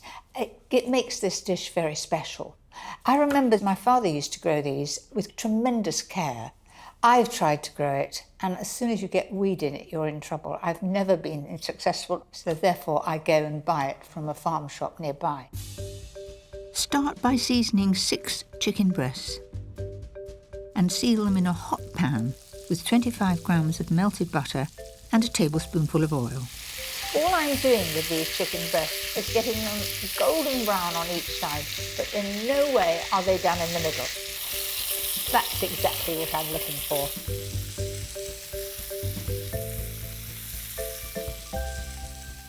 When they're golden on the outside, remove them from the pan and start the sauce. I've got these beautiful shallots here, but they are absolute devils to peel. I find it best to put them in boiling water. It just loosens the skin, and so that's exactly what I'm going to do. I've got a pan over here, and it's a very good tip if you're doing pickled onions. You know those little onions that take ages to peel? So I'm going to leave that off the heat for about 5 or 10 minutes. Rinse them under cold water and off comes the skin. Then cut the shallots into quarters to fry. I'm using the same pan. Not only does it save the washing up, but you do get the flavour of the chicken juices. To thicken the sauce, use a heaped tablespoon of plain flour. This is an old-fashioned tablespoon. Measure it carefully if you like, 30 grams, but I promise you if I put that on the scales, that's what it'll be. So in the bowl. Combine the flour with some of the 400 ml of cold chicken stock.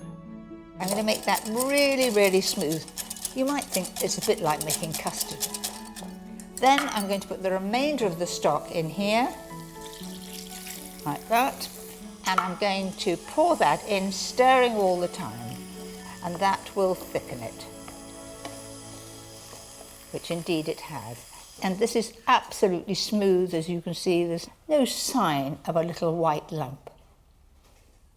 Add some freshly chopped lemon thyme and the seared chicken breast back to the pan. Now, there are some juices on that tin, which I certainly do not want to throw away. That'll all add to the flavour. On with the lid and leave that to cook for about 20 minutes on a very low heat, and keep your eye on it, and it should have just a gentle bubble from time to time. Next, the asparagus. So to start with, take the asparagus and it will break where it's tender. Then they should really give a nice crack. Chop up the stems into thickish slices, nice and evenly, but keep the tips whole for garnish. Add them all to boiling salted water for 2 to 3 minutes. And it's time to check the chicken. To make sure it's cooked, I'm going to look at my portion. Now that, to me, is perfect. It's still got a spring to it. So let's put that back in the pan. And to finish, squeeze the juice of a lemon into the pan, add a 200 ml tub of full-fat creme fraiche, and of course, the cooked asparagus stems. Not only will they add flavour, but they'll add colour. So in they go. Finally, add a couple of tablespoonfuls of parsley, just roughly chopped. Looks lovely. Now, ready to serve.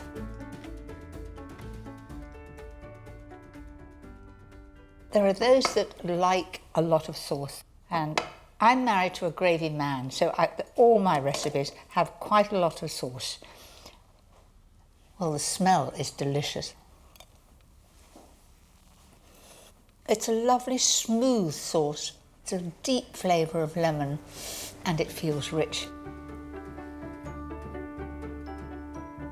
I think that is a great dish to serve on a special occasion, so à table and enjoy it.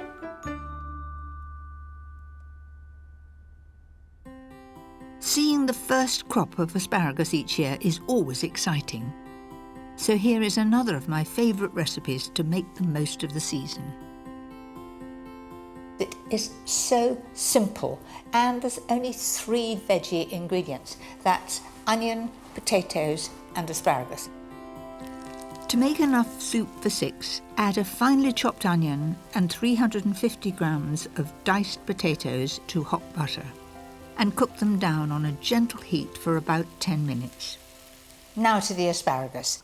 This recipe, I use about 500 grams of asparagus. I'm cutting the top inch, and I'm going to use that for garnish. I'm going to put those into the bowl there. So those woody ends really haven't got so much flavour, and also to get them through the sieve would be difficult. So you just trim off those, and in my case, we put them on the compost. And remember those ends that I had left over this morning from the chicken? There they are, and I'm just going to trim them all off in one go. You can see how woody they are because I can hardly get through them. By now, the potatoes and onions should be nicely softened, so add 900 ml of either chicken or vegetable stock and bring it to the boil. Chop up the asparagus stalks and add them to the stock with some salt and pepper. And leave to simmer for a further 10 minutes. Now you can put this in a processor or you can use a hand blender.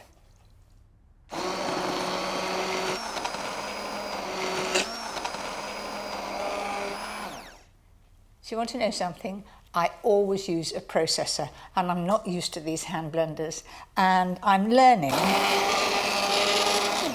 that you don't lift it out with hot liquid because it goes all over you. So into the liquid and then switch on.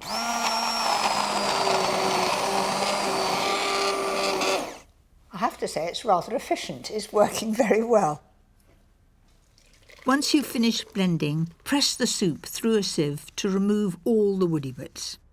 I can remember making pureed soups at college, and not only did we have to sieve them, you then had to put them through a cloth, fold it over and twist the ends. It was called tammying. Nobody ever does that now. Now, all that needs to be done is to reheat the soup and add 2 or 3 tablespoons of double cream. Now that adds a touch of luxury. Doesn't that look good? It looks sort of velvety. Bit of all right. Let's pour that in the bowls. A little drop of cream on the top. And top with the tips of asparagus that have been boiled for just 2 or 3 minutes. I know what you're thinking, it's an awfully big spoon, but my grandmother used to serve soup with this size spoon, so I'm following in her wake.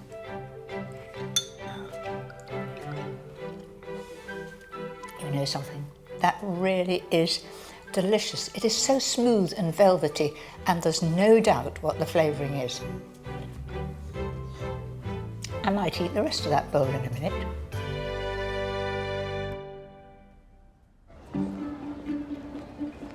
Farmers' markets, like this one in Guildford, are relatively new. Many of them were started up to help farmers after the foot and mouth outbreak in the late 1990s. And now there are around 1,000 of them all over the country. That's the sharp one, going down to sweeter. I've got a few things on my list today. First stop is the fruit and veg stall of a local farm. Good morning. Good morning! What an amazing selection of apples. Thank you. Are they all locally grown? They're all grown on our farm in Kent. Yes, we grow just over 200 varieties now. So lots of variation. I like a fairly hard, sweet apple, with a very, very crisp. What do you suggest? Okay, well this is a little tart at the moment. This is a Pitmarston pineapple. So in a warm atmosphere you get that lovely scent of pineapples. Really? It's quite an old variety from the 1700s. When it gets a little riper you might get a bit more sweetness. Is that a bit sharp at the moment? No, I think it's lovely. Of course, it's not just fruit and vegetable farmers here. All sorts of people get the chance to meet their customers and showcase their goods, from local cheeses Feral cheese feast I had. Yeah, thank you very much. to freshly caught fish I had sea bream yesterday. I want a double spam. Absolutely. and some beautiful artisan breads. Which are the most popular ones? Well, the most popular are the spelts, wholemeal, Sussex kibble. What's Sussex kibble? Sussex kibble, this is a recipe that I found in a village called Storrington in Sussex, and this is kibbled wheat. It's literally Yeah. just cracked wheat. Cracked wheat, but cut up very small. Yes.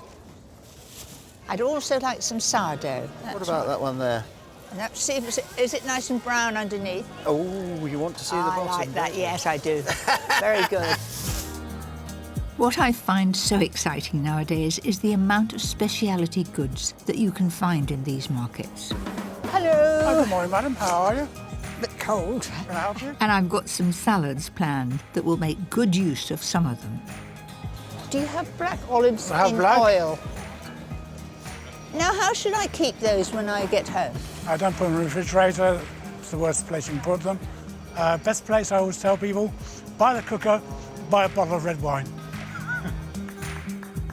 There's nothing like bringing a selection home, and I think I've got everything I need for my next recipe. So the first of my 6 market salads is celeriac remoulade, and that's celeriac in a lovely creamy strong dressing. Start with the celeriac. I really need to be taller, don't I? Cut off all the knobbly bits, and it's ready to shred. I'm going to use a slicer, and this is quite inexpensive. I think they're under £10, but to go back when I was at college, this was part of our equipment. You had a set of knives and you had a slicer like this. So this is, I hate to say, it's 60 years old. And you could do the celeriac on there, but there's no guard and you could so easily cut yourself. I'll just keep that to admire and keep it as part of my history.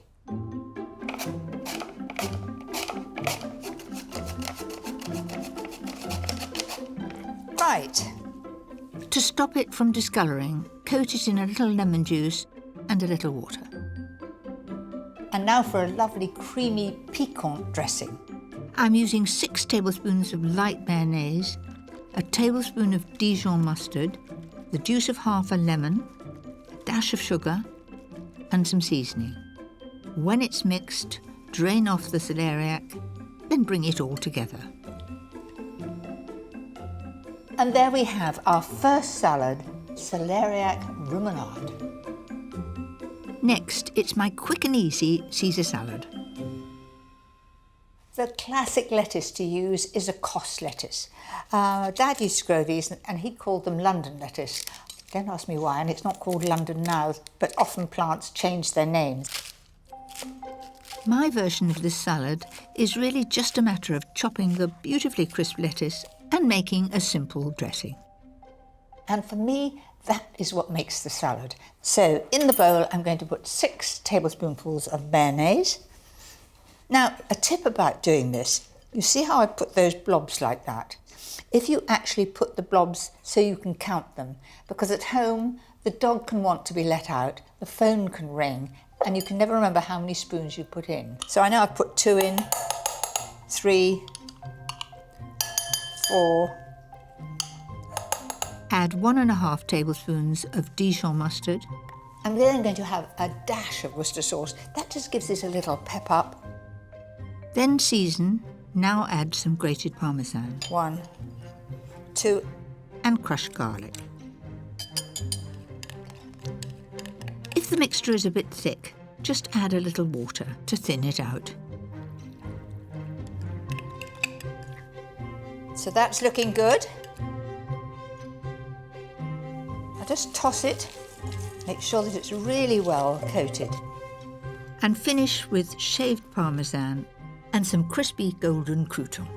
I've made my Caesar salad without any meat added. You could add chicken, you could add avocado, just whatever you like. Another idea to make the most of those market veg is to spruce up some marinated artichokes and red peppers with fresh basil and a little balsamic vinegar. Very, very colourful. And it's rather nice with the flecks of green. And to use those olives, how about my version of a Greek salad? Just add them to some crumbled feta cheese and sun-dried tomatoes, and finish with olive oil and a little salt and pepper.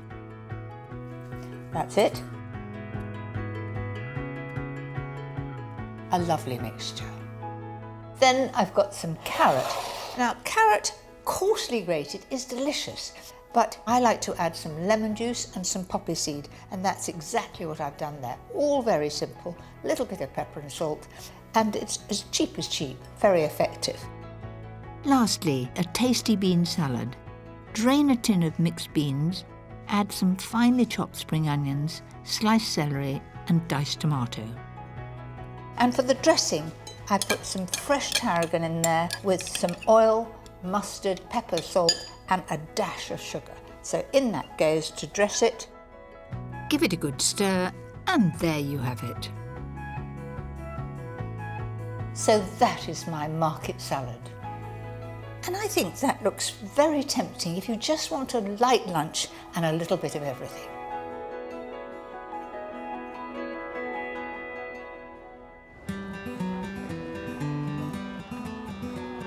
If I'm not in a hurry, I always like to have a chat with the farmers and find out a bit more about them. I'm the wife and Dad is a farmer, so...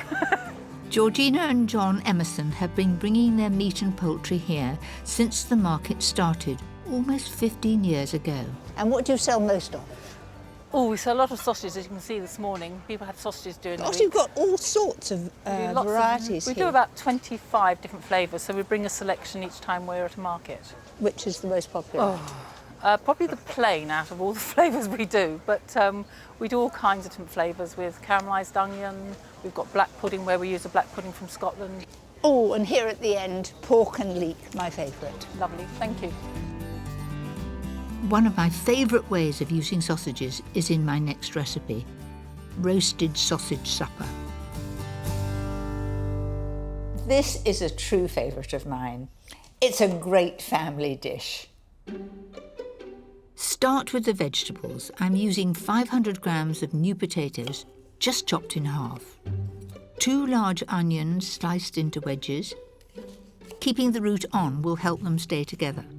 And 2 red peppers, roughly chopped into bite-sized pieces. Now to the magic part of the recipe. A simple plastic bag.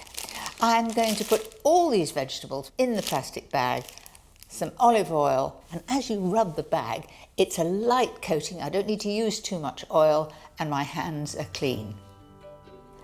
So let's just put those into the bag with everything else. Add 2 cloves of chopped garlic and some thyme to the bag. In it goes. Lastly, the sausages. As we saw, there was a huge variety of different sausages in the farmer's market. I still like pork sausages best, but I do like trying all the different flavours. These are herb and leek. Prick the sausages. I'm using 12 in this recipe. That's it. Add them to the bag. And in goes 2 tablespoons of olive oil.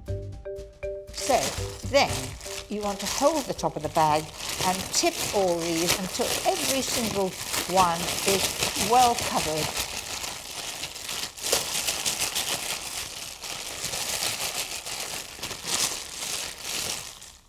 I think that's a good job done.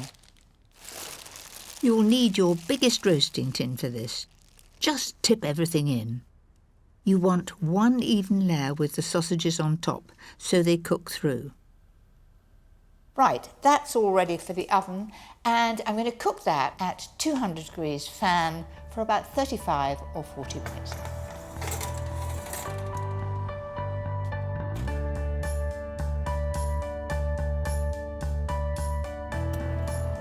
When the sausages are brown, turn them over. And for a bit of extra flavour, add 200 ml of white wine. Continue to cook at the same temperature for another 20 minutes. So I'm off to lay the table sun ready for supper.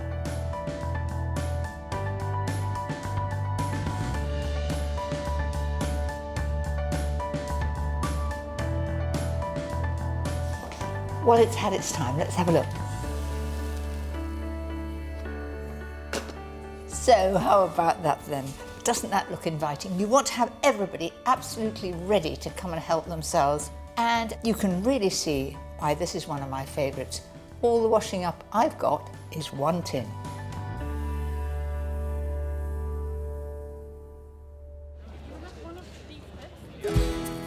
Of course, the market is full of ideas for sweet things too, and I always keep my eyes peeled for the ingredients for one of my favourite tried and tested puds. Do you know, I get more letters, emails and questions about how to get success with a meringue than anything else, and I have a foolproof way that will give you success every time, so your problems will be over. So first of all, I'm going to separate the eggs. I've got 3 eggs here, and they're nice and fresh.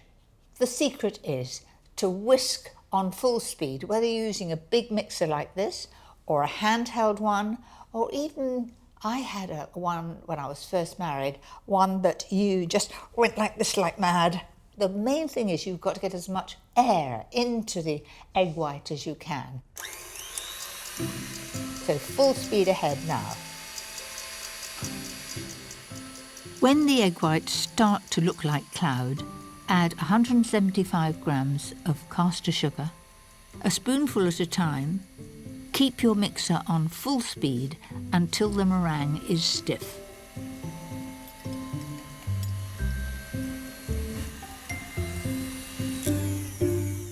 That looks about right to me. Let me just show you. It really looks as stiff as can be. And I'm going to be brave, and you'll watch it drop. Is it going to drop? No, really, really stiff. Now, as it's a pavlova, I want to make it nice and marshmallowy in the middle, and to do that, you add corn flour and vinegar. So mix a level teaspoon of corn flour and a teaspoon of white wine vinegar together, and then fold it into the meringue. Take a baking sheet topped with baking paper with a 20-centimetre circle marked out, and spread the pavlova mix on it. I'm being very careful to keep it within that pencil circle because that is the shape that I want. So squash that down and push it all out to the edges. And if you have children or grandchildren who enjoy cooking, let them do something like this, perhaps for Sunday tea. So I'm quite happy with that. It looks nice and informal. There are little peaks sticking up, and I've got a really nice cavity in there to put lots of cream and fruit. Turn down the preheated oven from 140 degrees fan to 130 degrees and cook the pavlova for an hour. Once it's cooked, the key is to turn off the oven and leave the pavlova inside to cool for a good 2 or 3 hours. So now to make the filling. I've got 225 grams of beautiful black currants, which I've taken off the stalks, and the same of red currants, and then I've got some blackberries as well. Those are huge blackberries. Add 175 grams of caster sugar. So on with the heat. And stir gently until all the sugar has melted. Then turn off the heat and add the 175 grams of blueberries. And leave it to cool completely before adding the raspberries. And then to make it really special, a little bit of cassis, about 2 or 3 tablespoons. 1, 2, oh definitely 3. Once the pavlova has cooled, it's time to bring the showstopper pud together. Well, that's just as I wanted it to be. That very, very pale, sort of creamy colour. And it is beautifully crisp. I've got some whipped cream here. Push it right to the sides, and this will stop the fruit juice going into the meringue.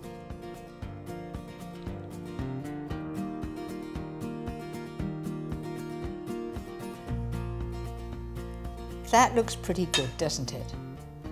Do you know, I've been making this for years and I still get excited. It really is magical, and it is the most perfect thing to serve at any celebration.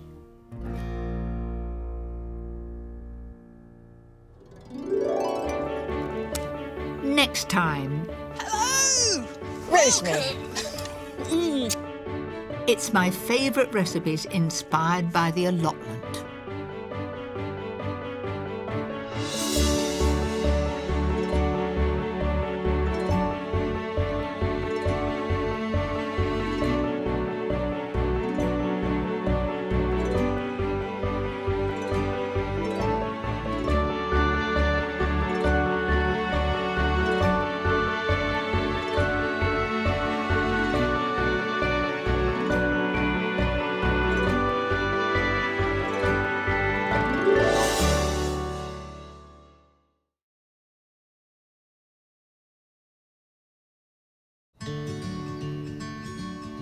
I'm Mary Berry, and in this series I'm going to be showing you some of my absolute favourites.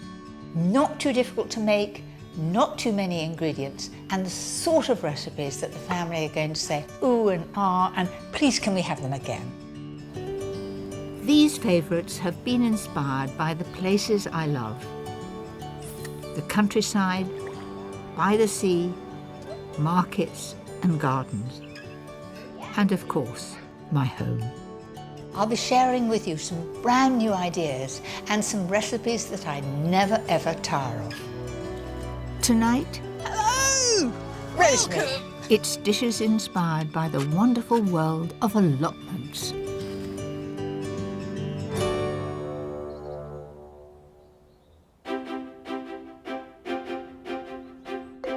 Like many others, during the war, my father turned our flower beds over to growing fruit and vegetables. So from an early age, I spent hours in the garden, and it's still one of my absolute joys. I continue to grow vegetables, but I'm just one of many who love this great British tradition. And today, 350,000 people have an allotment. They allow people from all walks of life to grow their own fresh food.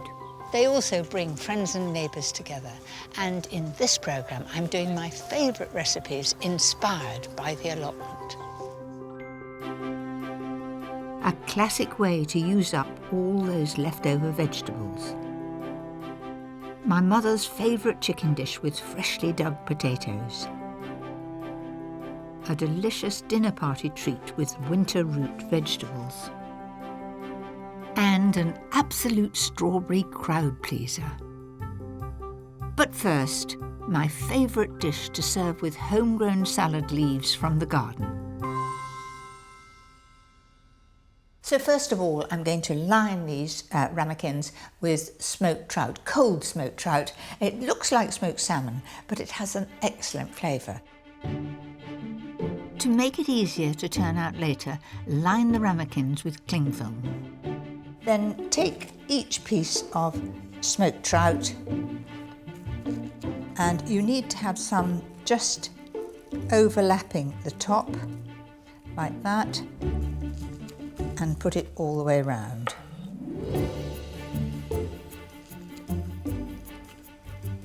The aim is to make quite sure there aren't any gaps. And that is it already done. So next, the avocado filling. I can remember when avocados first came to Britain. It was in the 1960s, and they became really popular, and people didn't really know what they were. They were pears. Well, there are stories about people serving them with custard. So there they are. You know, a lot of people have tried to grow avocados. I've tried too. It just doesn't work here. It might sprout, you might get a bit of a stick or a tree, but you'll never get any fruit on it, so just give up. To stop the avocado going brown, add a good squeeze of lemon. Make sure it's all coated. Dice 3 de-seeded tomatoes, Then add half of these and 4 sliced spring onions to the avocado.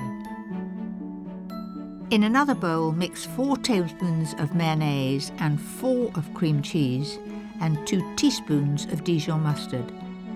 And I need to add salt and pepper to that and just fold it in together until it's coated. I want to make absolutely sure that it tastes wonderful. I could do with that mixture just on a lettuce leaf to go with drinks. Wouldn't that be lovely? But it's going in here for this time. Half fill the ramekins with the avocado mixture, followed by a layer of diced tomatoes and another layer of the avocado. And that's the last one. Then take each one and first of all fold over all the smoked trout. Then take the cling film, pull it up all round like that, then fold it over, and now you need to press it down just with your hand like that. If you don't press it down, it won't hold together when it's turned out. And that is ready to go into the fridge for 24 hours ideally.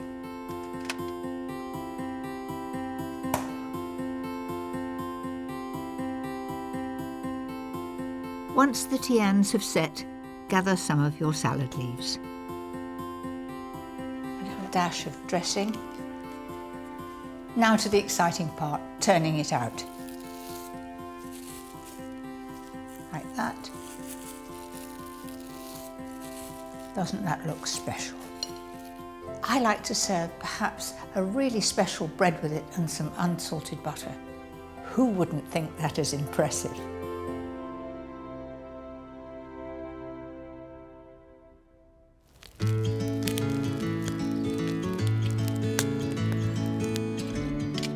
Whilst it's very tricky to grow avocados here, I'm off to see one of my oldest friends who, like me, loves to try and grow everything else.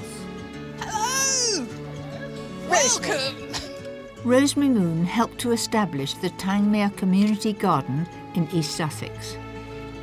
This is quite amazing. There are so many people here, all neighbours, all enjoying growing what they want to eat. Absolutely, and it's such an amazing place. Come on, let's go and have an explore and come and meet some people. Now in its 5th year, there are around 40 members growing my great favourites, from beans, tomatoes and potatoes to carrots and strawberries. So, Mary, this is Steve and Rita, who are actually Captain Hello. Potatoes and Sweet Corn. Hello.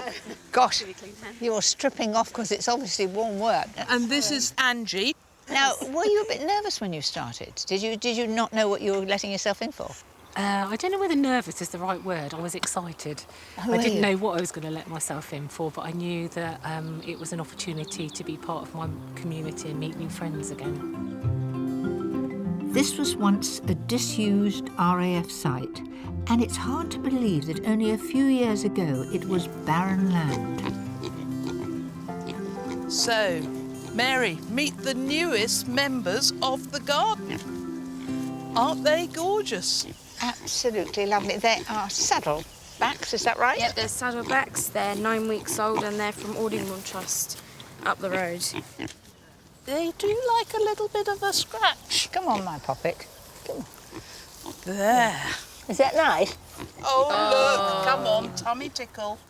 I've always been wondering what my vocation in life is. Obviously, tickling. You're a pig whisperer. Oh.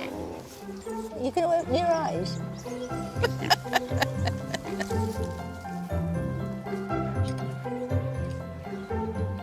What I enjoy most about meeting other people who love gardening is to share tips and recipes.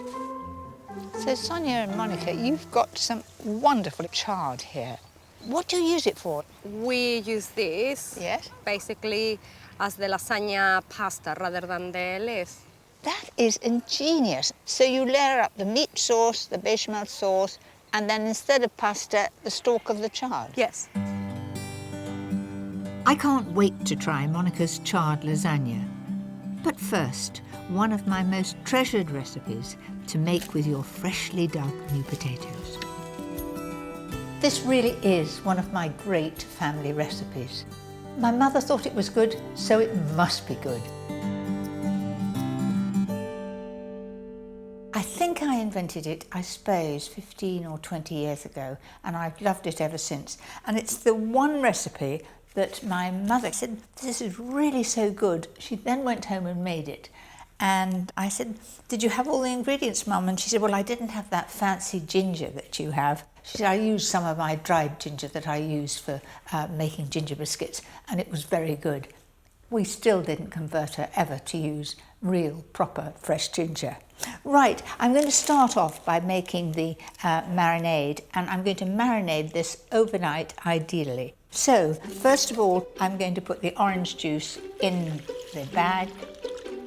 Then add 4 tablespoons of soy sauce, about an inch of grated ginger, 3 cloves of garlic, a teaspoon each of chopped thyme and sage. All that remains is a little bit of pepper and salt in there. And 2 tablespoons of sunflower oil. So that's the marinade done. Now to the chicken. What I'm going to do is spatchcock them. That means that you sort of flatten them out and you can get a lovely crisp outside to it. So turn it over and get a pair of sharp scissors and then just cut either side of the backbone. Cut that down, and it's not a difficult job, and you can always use the actual bone for stock. And then go the other side of it. I chose to use poussins. I think they're delicious young birds and they take on a great flavour from this sauce. Then I'm going to spatchcock the chicken. So with the back of your hand, just press that down and then take the wings and tuck them underneath. And you have your chicken already spatchcocked. Didn't take a moment. So put the poussin into the marinade. Now the good thing of doing it in a bag is you don't have a bowl to wash up, you don't get messy hands, and also putting it in the marinade like that means that you don't have to keep turning it, and there it is, getting that wonderful flavour. There we are. Now leave this to marinade, ideally for 24 hours. There's one.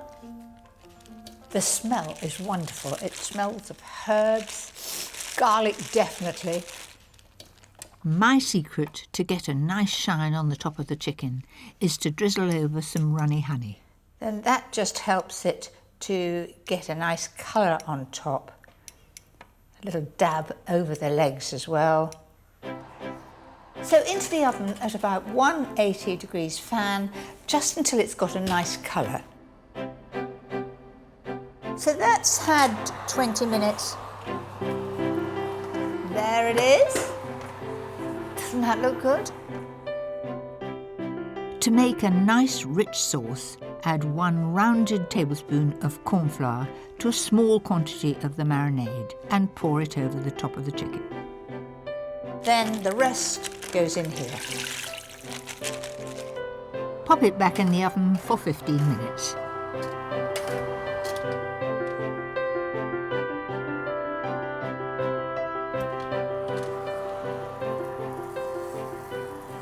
There it is, bubbling away.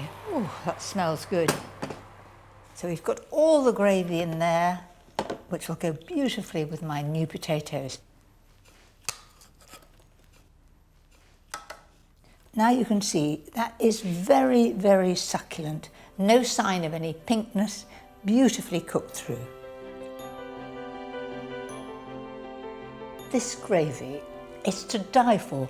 I could just have it as soup. Oh, I've left plenty. So there you have it. That sauce and the poussin goes so well with new potatoes. When you squash the new potatoes down into the sauce, heaven.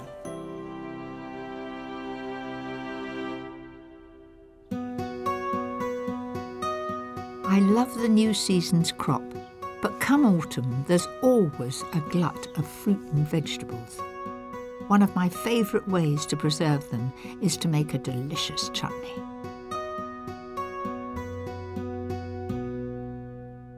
So I've got a lot of tomatoes here, and you know when they get a bit overripe, perfect for chutney.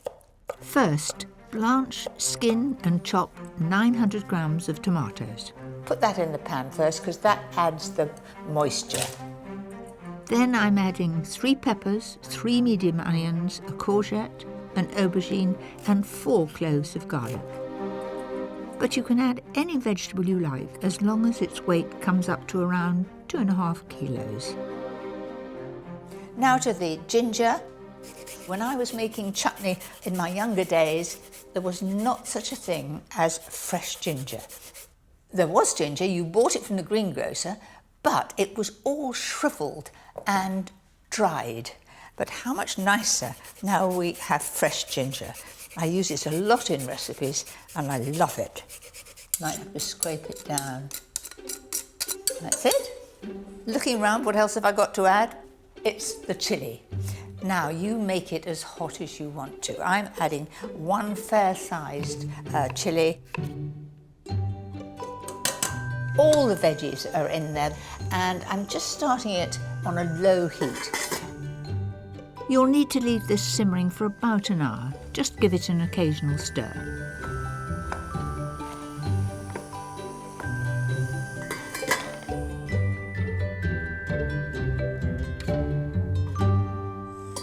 This should be ready.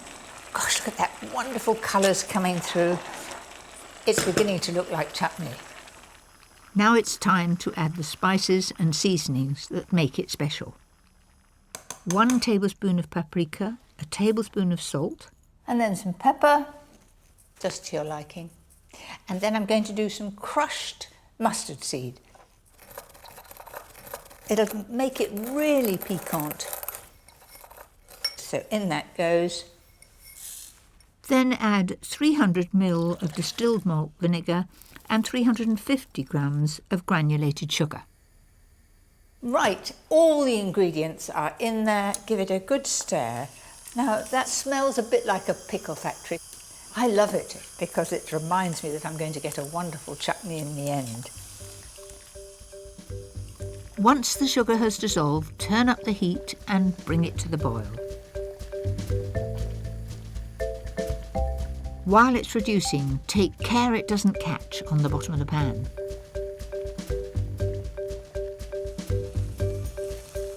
Right, it's got to the right consistency. There is no runny liquid in the bottom. So I'm going to turn the heat off. That looks really good. You see, that is chutney consistency. So here I've got a selection of sterilised jars. Just dollop that in. That's it. Push the chutney down. Make sure you don't have any air bubbles in it. Chutney will keep 2 years, providing you've got a good seal on the top. And once open, keep it in the fridge. I put it in the fridge because then it's always to hand and we eat a lot of chutney.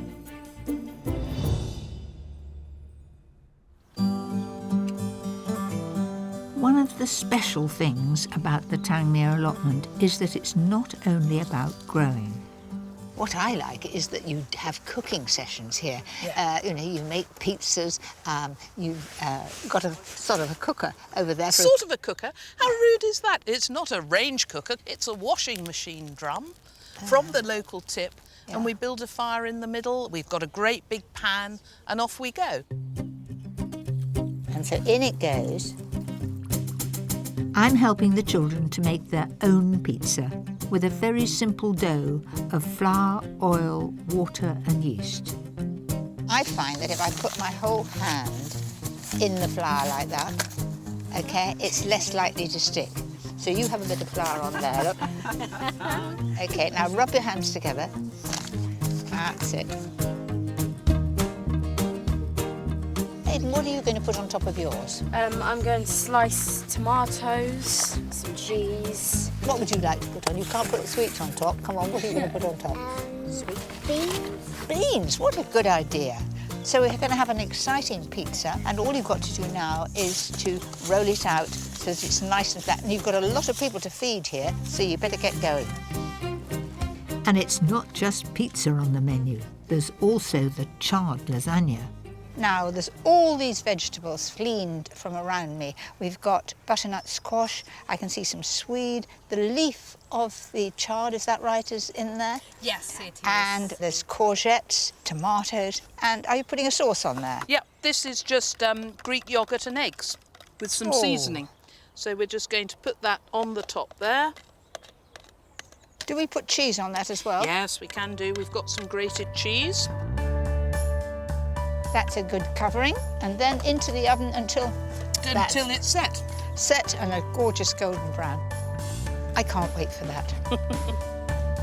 It is so satisfying to turn your vegetables into something delicious. Look at that. And my next recipe is a wonderful way to make the most of them. The popular lamb shanks are the rather large ones that come from the hind leg of a lamb, and they're very big. These are the foreshanks. That's from the front leg of the animal, and I think these are a much better size for one portion. And if you cook them long and slow, they taste absolutely delicious. First, brown the shanks in some really hot oil. The reason for browning them is it seals the outside. Also, it gets a lovely brown crust on them, and that helps to give colour to the casserole at the end, as well as flavour. Now add 2 large sliced onions and 2 cloves of garlic. Give that a good stir round. Once these have softened, add 400 ml of beef stock. So bring that to the boil. To thicken the gravy, take a rounded tablespoonful of flour and add 300 ml of red wine.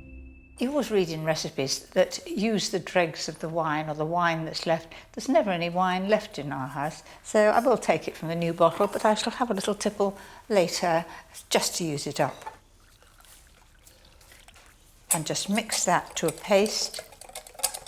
And because it's cold, it won't go in lumpy. So I'll pour that in, stirring all the time, and that will just thicken it up a little. To give the gravy extra depth, I like to add a teaspoon of chopped rosemary and a tablespoon of red currant jelly.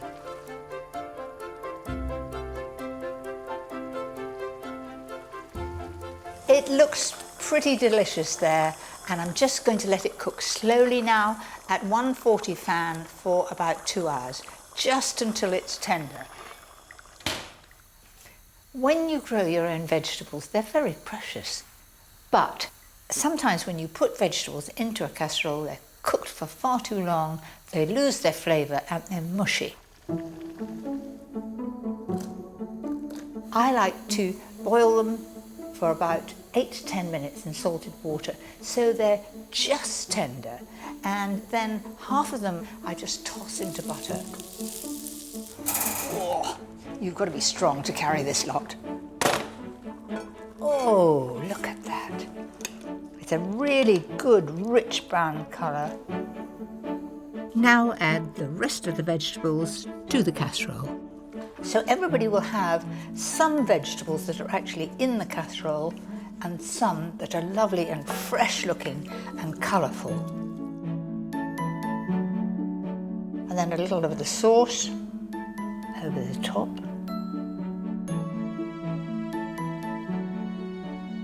So isn't that something really, really special? Now I can't resist having a taste. It's coming away like a dream. Look at that. Don't you wish you were me?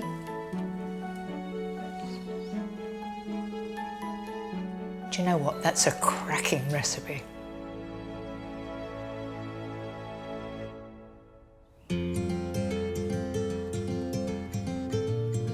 Ever since I was a child, I've loved picking berries. And there's no end to the delicious things you can make with them. Lucy's strawberry slices. Why Lucy's strawberry slices? Because Lucy's been with me now for 24 years. Together we develop all the recipes. And this is one of her great favourites. They are dead easy to make, all in one method, and so delicious to eat. To make the sponge, take 4 eggs, 225 grams of baking spread, then add 225 grams of sugar, 300 grams of self-raising flour, and 2 level teaspoons of baking powder. Let's put the lid on because I'm bound to knock it over. That's it. Then add 1 teaspoon of vanilla extract and 4 tablespoons of milk. And then move it round gently.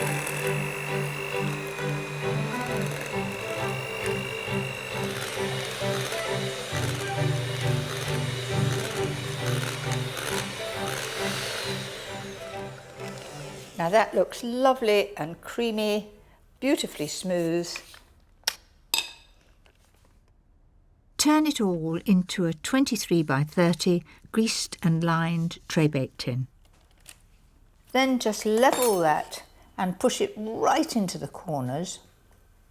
It does seem very strange not to have little people around dying to lick the bowl. I miss it. But I do cook with my grandchildren. They always want to get to the stage of licking the bowl.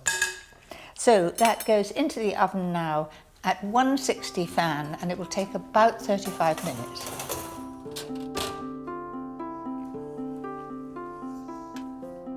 You'll know when it's ready when it's pale golden brown and springy to the touch. Now just trim the edges and cut it into 27 pieces. Now you must think that's an odd number, but 3 9s are 27. So if I do 3 strips and then cut each one into 9. There we are, 27 little soldiers there. Now to the filling. Mix 2 tablespoons of strawberry jam with 300 grams of halved strawberries and add a squeeze of lemon juice. The strawberry jam just gives them a wonderful shine and a gloss. Add 200 ml of creme fraiche to 300 ml of whipped cream. Right, now to the filling of them. Then on go the strawberries. And gentle squeeze, and they look, I think, most inviting. A different way of having strawberries and cream. You're wondering what this one's? Did I forget to put it on the plate?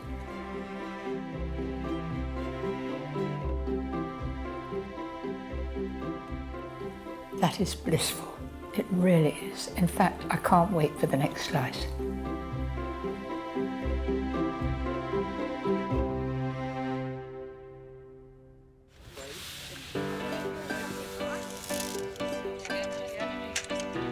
Do I push it right to the back? Yep. That's it. There we are. This is what it's all about. A day on the allotment, producing wonderful food. And the reward, right at the end of the day, is a great gathering like this. Tables being laid, all the food has come off the land. So I'm going to join them, and I'm hoping there's a very nice glass of cold white wine as well. Here's to Tangmere Community Garden. Every success in 2015. Thank you. Cheers.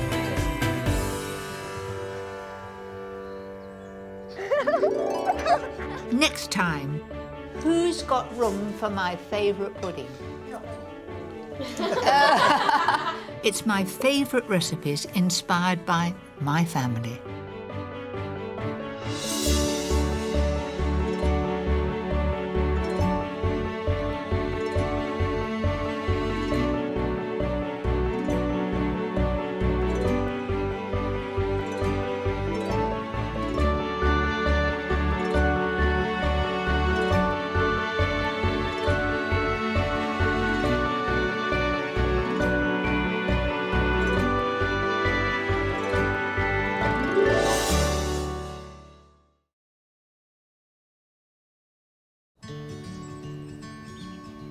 I'm Mary Berry, and in this series I'm going to be showing you some of my absolute favourites. Not too difficult to make, not too many ingredients, and the sort of recipes that the family are going to say ooh and ah, and please can we have them again. These favourites have been inspired by the places I love. The countryside, by the sea, markets and gardens. And of course, my home. I'll be sharing with you some brand new ideas and some recipes that I never ever tire of. Tonight, You're enjoying it, aren't you, darling? it's my favourite dishes inspired by my family.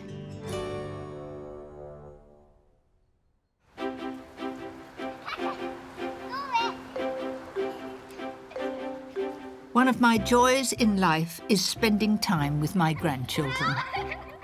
However busy I am, top priority is to have all the family round for a meal whenever I can. And there's nothing I enjoy more than when one of the dishes becomes a family favourite. Tonight, an easy pasta dish that my grandsons cannot get enough of. A spiced lamb casserole that's a real family pleaser. Easy biscuits that are such fun for small hands to make. And a cheats pudding that they'll love every time. But first, a rice dish that's always the top of my husband's list.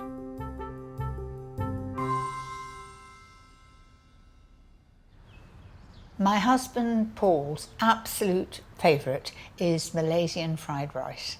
He would have it every day of the week, and I bet that he'll be popping in when he smells it, because you get that wonderful aroma from all the spices. The reason why Paul likes this so much is because before I married him, he worked in Malaya, as it was then called, and I gather that he used to have it once a week, always. So when I married him, I had to look up recipes for it, and I've been making it ever since. Start the fried rice by slicing 2 chicken breasts into strips. Season and fry on a high heat. There is a real tendency to overcook chicken, and what I do is put some honey in the pan, and the honey makes it go golden brown in no time, because each little strip is only going to take about a minute to cook.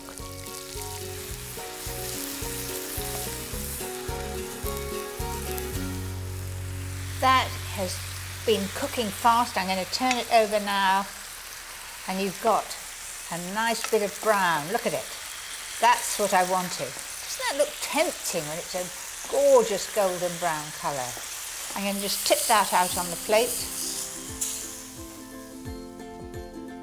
Now for the vegetables. Add 2 large chopped onions to the same pan. I'm going to put a lid on that and let it partly fry, partly cooked.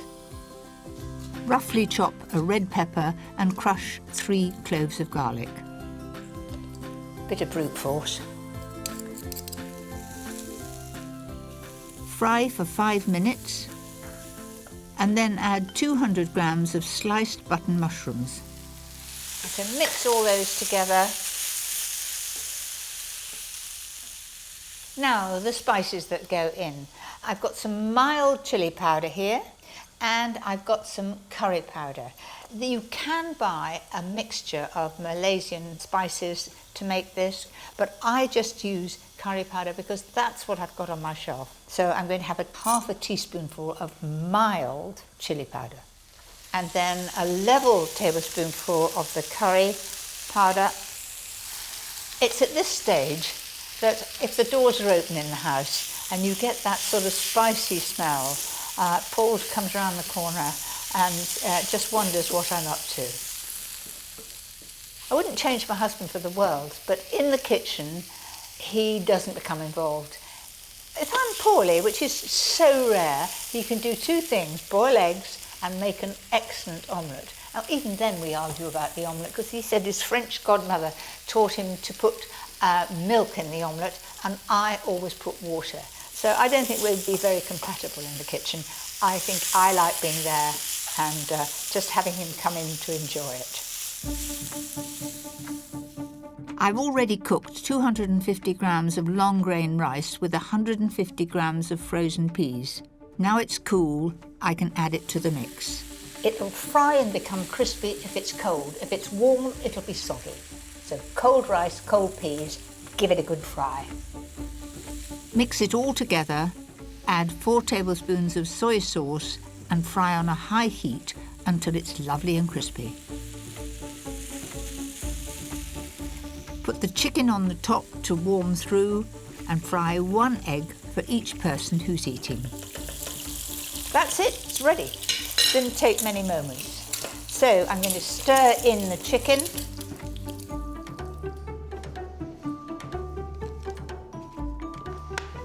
I know that familiar tread. Yeah. Have a try. I'll take mine straight from the pan. See what you think.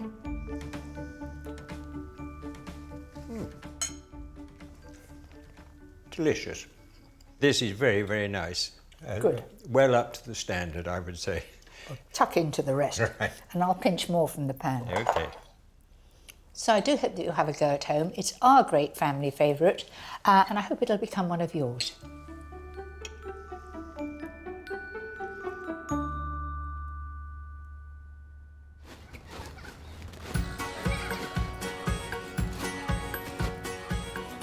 With 5 grandchildren who are always on the move, I'm never short of hungry visitors or helping hands in the kitchen.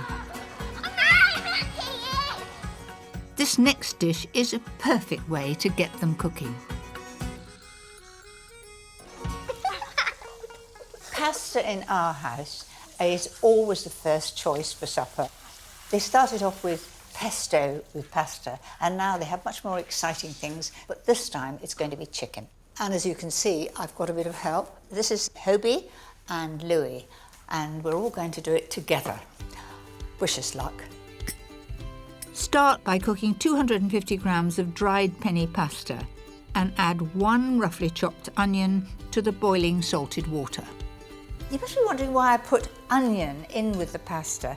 I find it's much easier to cook the pasta with the onion. They cook the same time rather than frying it, which sometimes it catches, sometimes it's not even tender.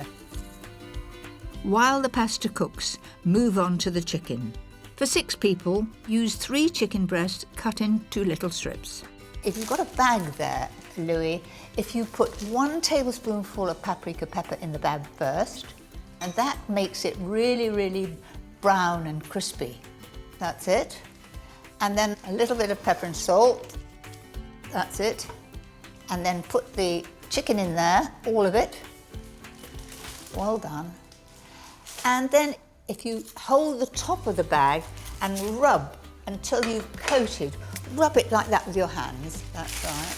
That's it. Give it a good rub. Heat 1 tablespoonful of oil and in goes the coated chicken. Now it goes in a lump, but I'm going to divide all that up and then each piece will get brown. While Louis chops and de-seeds 2 tomatoes, Hobie and I make a start on the white sauce. Melt 50 grams of butter and add 50 grams of plain flour.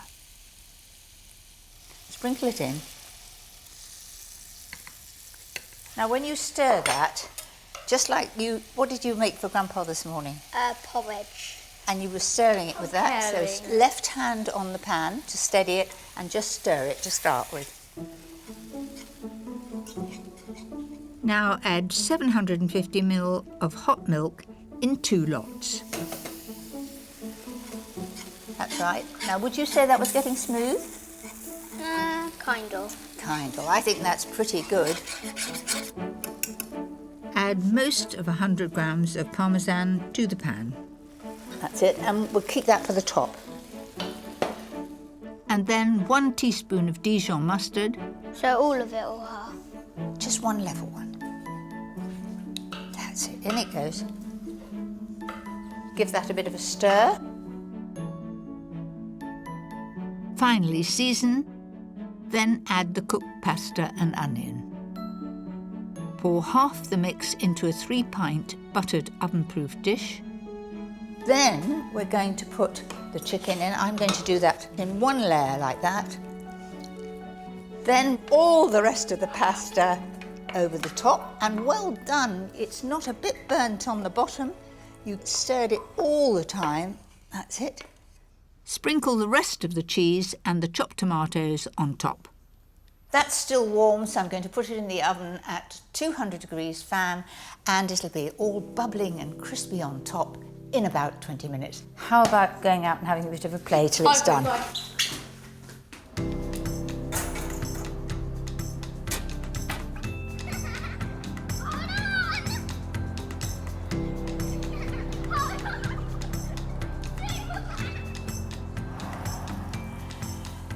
When it's ready, leave it to cool down a bit and then dig in. Who wants a taste? Me. Okay. Are you going to have some, Atalanta? Yes. Look at all these crunchy bits on top there. That's for you too. Oh, I need to get that bit. This has always been one of my favourites. I think it's going to be one of their favourites too.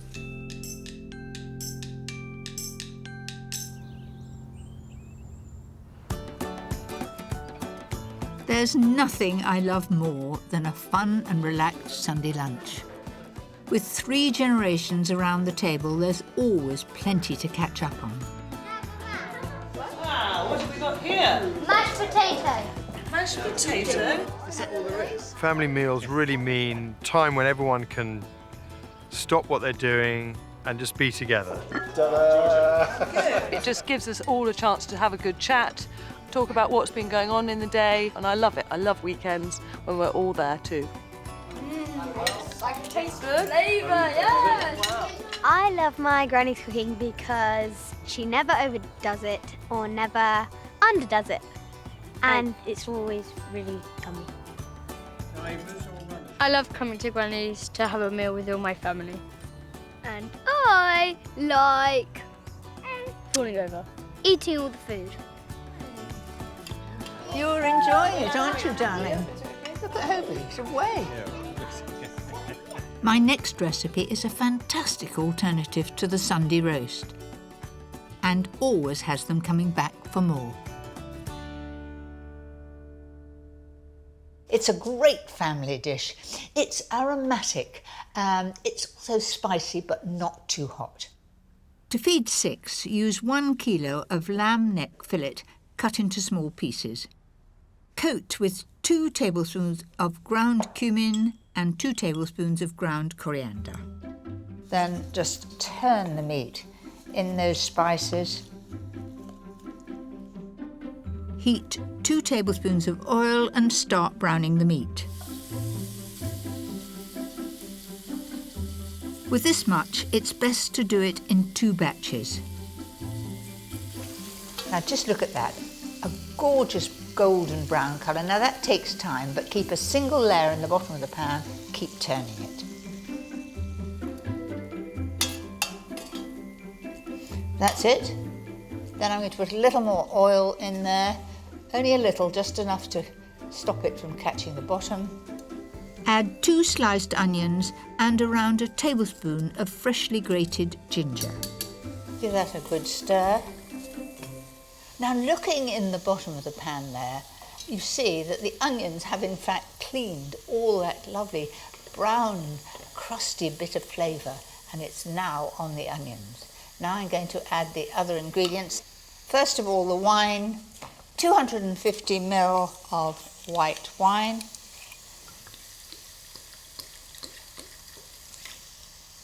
Exactly. Then 2 tablespoons of tomato puree and 1 of mild rose harissa paste. 2 tablespoons of runny honey. A 400-gram tin of chopped tomatoes.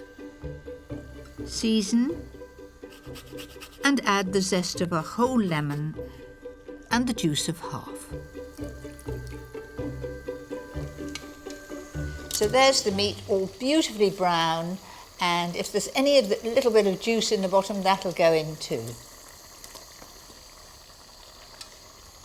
Give that a good stir. Gosh, doesn't that look good? Beautiful lamb and all those spices and tomato. On with the lid. So that goes in the oven at 140 fan for about 1.5 hours, just until it's tender.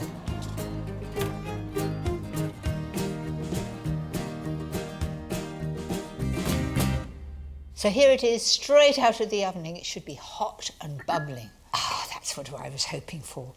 A gorgeous colour, looking really tempting. All I've got to do now is add the cannellini beans. I'm using a 400-gram tin of beans rinsed. And very often I add a couple more cans if everybody's starving. If the children are very young, you can just put baked beans in there. So there it is. You've got beautifully soft, tender meat, the onions tender. It just smells all spicy and aromatic, but there'll be a bit of a kick to it. This dish is great to serve with rice or couscous, and I always finish mine with a good dollop of sour cream.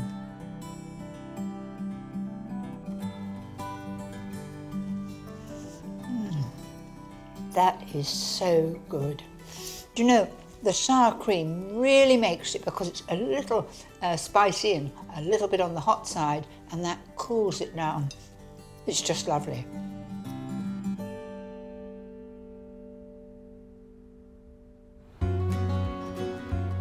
I've been baking with my granddaughters Abby and Grace ever since they were small. And this is a simple biscuit recipe with a great twist that I know they will love. We're going to make a mixture that makes quite a lot of biscuits. We're going to divide the mixture in 3, and we're going to make almond biscuits and chocolate chip and lemon biscuits. So we've got a variety of biscuits, all from one mixture. So, shall we start off with the butter? How much have we got there? 175. 175 grams of softened butter. Then 175 grams of flour. That's it, no sieving either. And then 75 grams of caster sugar. And to give the biscuits a little bit of crunch, 75 grams of semolina. Now mix it all together.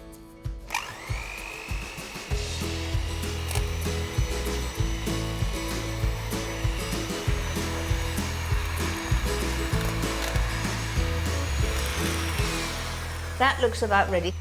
As you sort of squeeze it, it comes together like a biscuit mixture. So Abby, you're going to get that together. So how long have we been baking together? Well, I remember in the kitchen there's this one photo of me and Abby when we were about 4. Exactly. And we were making little cupcakes and we were putting the sweets on the top. And you remember eating all those little bits, and far more important than making the cakes. That's come together really well. Now make it into a sausage shape and divide it into 3. Can I make the almond ones, please? There's your almond things. Thank you. Can I make the chocolate ones, please? I knew you were going to ask for chocolate, that's good. Abby's chosen 50 grams of milk chocolate chips to mix into the dough. You need to get it everywhere, because when you separate it into different biscuits, you don't want to have one with all the chocolate chips in and one with none of them in. So you have to get it everywhere. Well, the person with all the chocolate chips would be quite lucky. Grace is adding a teaspoon of almond extract and most of the 40 grams of flaked almonds to her dough. Do you enjoy helping? Yes, really fun. Really fun. What's the best part? Knowing that you can eat it at the end. And also, the mixture's really nice to eat as well. Do you like raw mixture? Yeah. Each mixture is divided into 20 even rounds. For the lemon biscuits, add the finely grated zest of 1 lemon to the dough. Years ago, I used to work for the Dutch Dairy Bureau, and their favourite Dutch biscuit were botermoppen. And what you do is that you made a sausage, and then you took demerara sugar and sprinkled it on the table like this. Then all you do is you roll that in it So if you can imagine, if you cut slices from this, you will get a lovely crunchy outside. Wrap it in cling film and put it in the fridge to firm up. Put the rounds on baking trays lined with non-stick baking parchment. For the almond biscuits, gently press the balls flat and top with a few flaked almonds. Press the chocolate chip rounds evenly.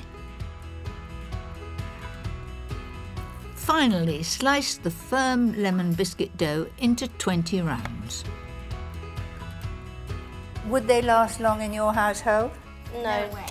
Dad would eat them. He's always poking around in the fridge. Wherever we try and hide them, he's always there. Cook all the biscuits at 160 fan for 10 to 12 minutes until they're a lovely pale golden brown around the edges. I'm going to leave you two in charge. Keep your eye on them.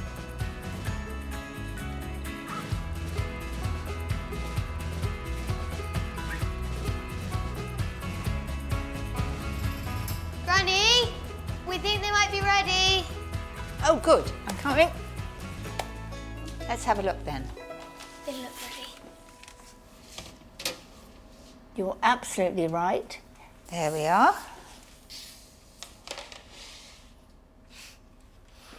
And those are perfect too. Well done. Once the biscuits cool, it's the bit that we've all been waiting for. Come on, let's have a taste. Which would you like? Now, who's going to pass it to Granny? Because I can't reach that far. That's lovely. Now, I'm going for the lemon one. Okay. They're really nice. Could I have another one? My family have always loved my cooking, and there's nothing they like more than a delicious pudding. Especially my take on an old classic. There's nothing more popular than lemon meringue pie, in my family anyway. It is so impressive. But I've got a cheats one. It's using a crumb crust and it's so simple to make. For the crust, add 12 crushed digestives to melted butter. I like a little sugar in that, and I'm going to use some demerara sugar, about a tablespoon. That's it. Then you just mix that together. It's also simple. I mean, some of the crumb crusts I use ginger biscuits, but for lemon meringue pie, it has to be digestive. Pour the mixture into a 23 centimetre, 8-inch flan dish. And then just level it in the middle and work it round the sides. I really enjoy this crumb crust, and I find I make it so often because it's so easy. You know, I do think twice about if you've got to make a pastry, bake it blind, all takes time, but this is really very, very quick. There's my crumb crust, done, finished. Put it there, just ready to have the filling in. Add 1 394-gram tin of full-fat condensed milk. They used to be in tubes when I was a child, and you used to have this tube and take it out like toothpaste. It was absolutely delicious. Add 3 egg yolks. I'm just going to combine that for a moment, and then it gets this lovely colour. Next, you'll need the zest and juice of 2 lemons. You know, this is a real showstopper. Anything with meringue, my lot absolutely love. You know, we've often had it for a birthday pudge, you know, just putting sparklers in the top and walking in with it. It all makes it very, very special if it's a birthday. And so add the lemon juice, and you'll notice instantly it's beginning to get thick. Can you see? It's almost like magic.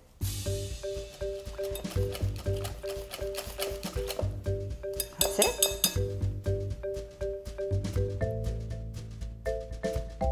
Just level it right into the edges like that.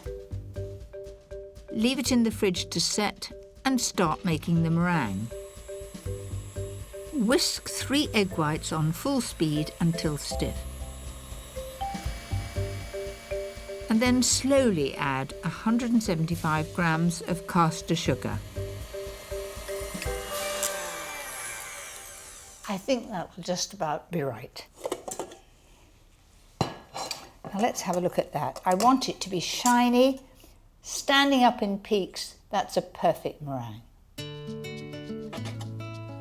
Once the pie has set, carefully spread the meringue over it. And the aim is to cover all the crumb crust and the middle as well. So you have to put it on and just push it to the side. It's not easy. I find it best to go round in sort of blobs and then into the middle. So press it down.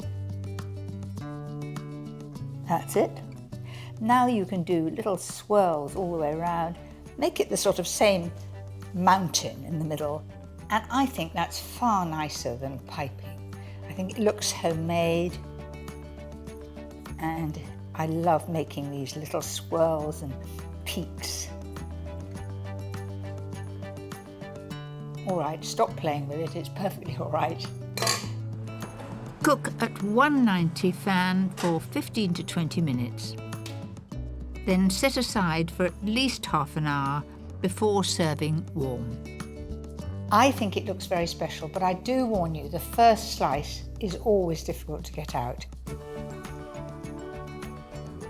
Have a little prayer and hope for the best. How does that look? I think it looks delicious.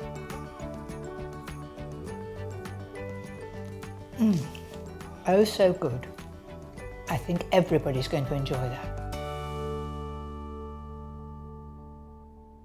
Who's got room for my favourite pudding? So there you have it. Wow. Tom, you won't want any of this. No. Recipes to bring your whole family together. Is that meringue? This is meringue. Oh. I hope you'll enjoy them as much as we do. Atalanta, is it nice? What does it taste like? Toffee. Sure.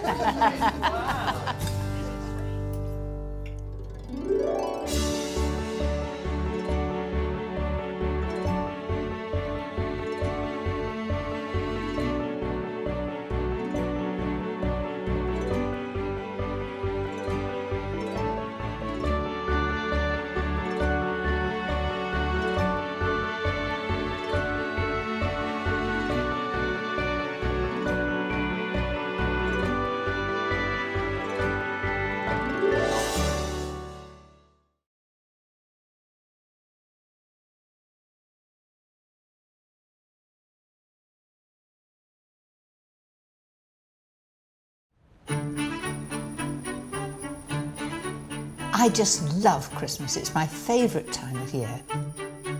But it can be so busy. I'm going to share with you some great tips for getting ahead, so actual Christmas is stress-free. I have some wonderful, easy recipes. That's just perfect. And I'll also be finding out how everyone else is preparing for Christmas. That really takes the wind out of my sails. It is magnificent.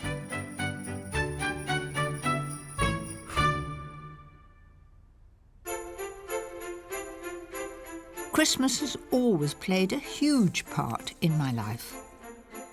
Since my children have moved away from home, it's become even more special to me, as it's a time for everyone to be together.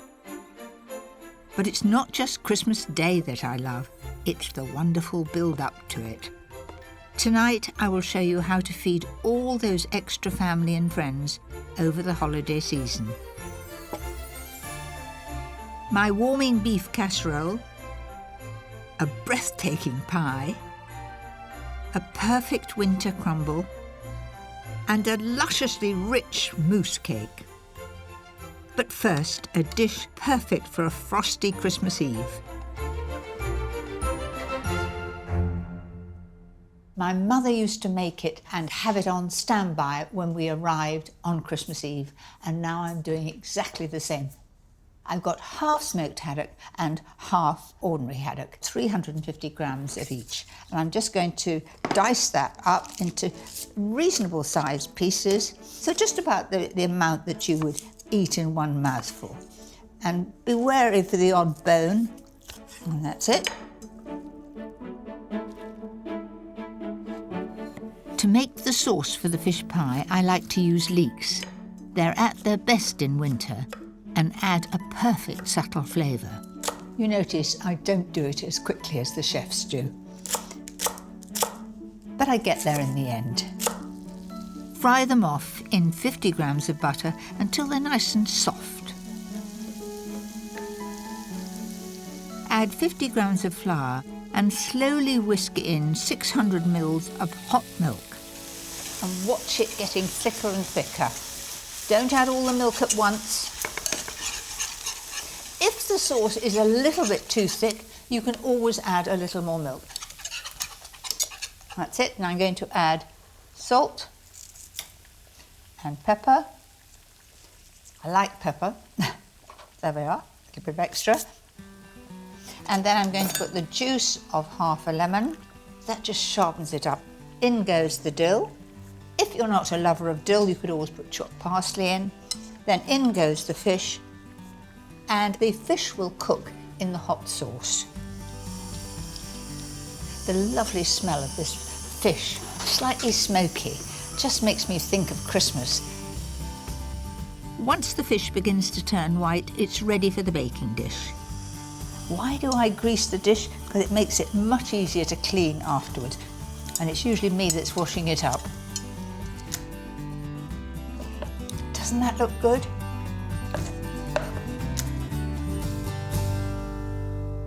And now to the hard-boiled eggs. Yes, I'm generous with the hard-boiled eggs. I think I put more in than Mum does. And you know, all my family love fish pie, but my husband, if I don't put lots of hard-boiled egg in, I'm in trouble. That's it. And now to the souffle topping. This is not only delicious, it's totally different and wonderfully crisp. Start by cutting 5 slices of stale bread into croutons. Then melt 75 grams of butter with the same amount of mature cheddar cheese. Add 50 grams of cream cheese over a low heat. Lastly, whisk 1 egg white until light and frothy.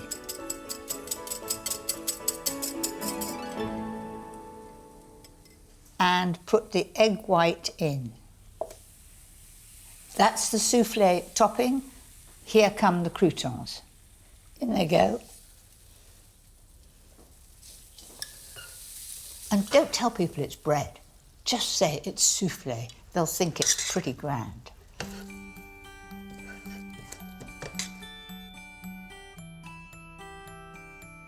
There it is, all ready for the oven.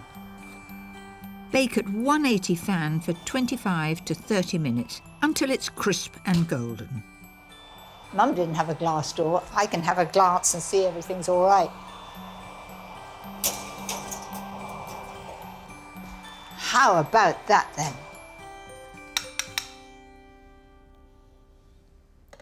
Who wouldn't be tempted to eat this on arrival on Christmas Eve? All piping hot, crispy topping. They'll all be starving for this.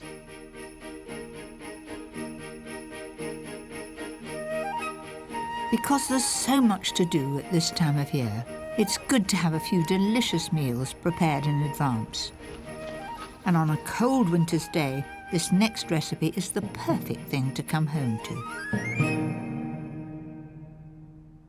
So to start with, I've got 1.5 kilos of lean stewing steak here, and I'm going to fry it. Now there's a lot of meat, so I'll be doing it in batches. No good putting all that in because you'll never get it brown at once.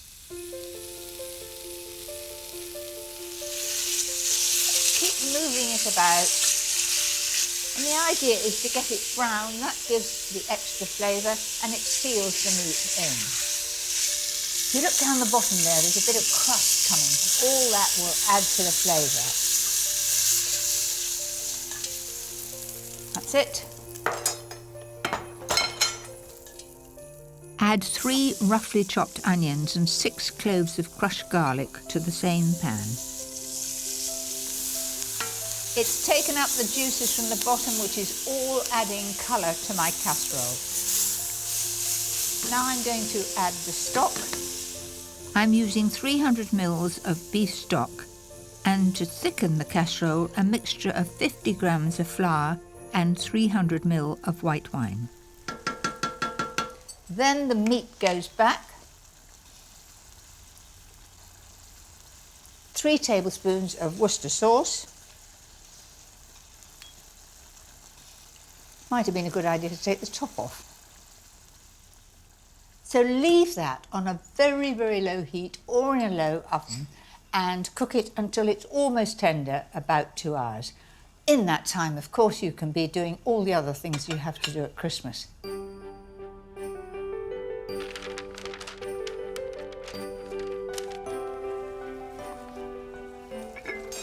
Gently bubbling there. Chestnut mushrooms, 500 grams going in. There's a lot of gravy here, and I can tell you my husband is a gravy man. He has it with sausages, he'll have it with steak. There has to be gravy, and so there's plenty here. Leave to simmer gently for another half an hour, and for extra kick, the all-important 3 tablespoons each of Dijon mustard and horseradish cream. Everybody seems to like chilies. There is no chili in sight here. This is really flavoursome, but not hot spicy. It really is perfect for a winter's day.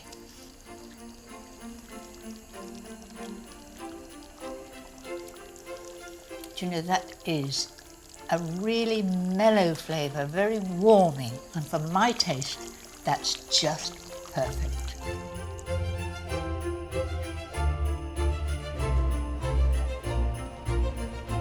Christmas wouldn't be Christmas if my cupboards weren't bursting with my favourite sweet indulgence, chocolate. And nobody knows more about it than William Curley, 4 times British Chocolatier of the Year. Hello, William. I've heard so much about you and your chocolate creations. It's Christmas time, and I can't imagine Christmas without chocolate. Is it a very busy time for you? Gosh, Christmas, it's the busiest time of the year. Specialities such as our Dundee cake, our mince pies, pork truffles. Which is the thing that you like best? We love making a classic French patisserie, our bûche de Noël. The bûche de Noël, or Yule log, is served traditionally in France as their Christmas pudding and dates back to the 16th century. I've made Yule logs myself, but never anything quite like this. If you just take the mousse and run it up the side, like such. I bet you do this like lightning when you do it. I must say, if I was doing this, I'd like to do several at one go, put them in the freezer. Knock them out, yeah. And everybody who came to supper in the next year would get it as their pud, whether it was Christmas or not. Yeah. We're going to all this effort. I'd want to show off. This wonderful creation is a combination of a creamy hazelnut and almond meringue centre. You've done this before, and you know exactly they're going to fit. Chocolate sponge. So that is rum with a sugar syrup. Indeed, yeah. These are crystallised chestnuts. Surrounded by a rich chocolate and chestnut mousse, a meringue base, all covered in a dark chocolate glaze. It's just like a river flowing. A final few festive touches. Oh, that looks amazing. Just look at that. And the masterpiece is complete. Do you know, William, I have to stand back and say that really takes the wind out of my sails. Oh. It is magnificent. Oh, thank you very much, mate. It's very kind. Well, but why don't we go upstairs, have a little cup of coffee and a wee thin slice? Do you know, you've twisted my arm. Come on, Let's then. go.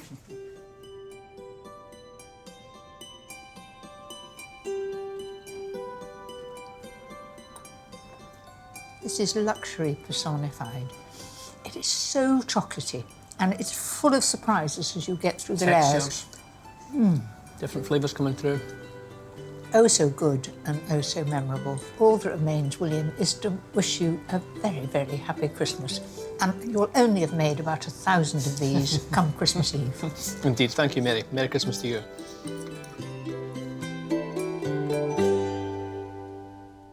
That bûche Noël looked amazing. But if you haven't the time or the skill that William has, I've got the perfect recipe for you. A chocolate mousse cake.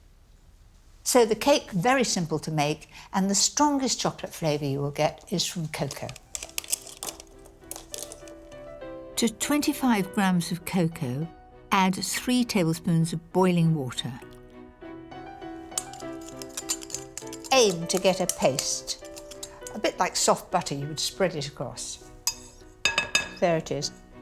Then add 2 eggs, 100 grams of caster sugar, 100 grams of self-raising flour, and a level teaspoon of baking powder. Don't make it heaped, it must be level, because if you put too much in, it'll rise up and fall down again. And lastly, 100 grams of baking spread.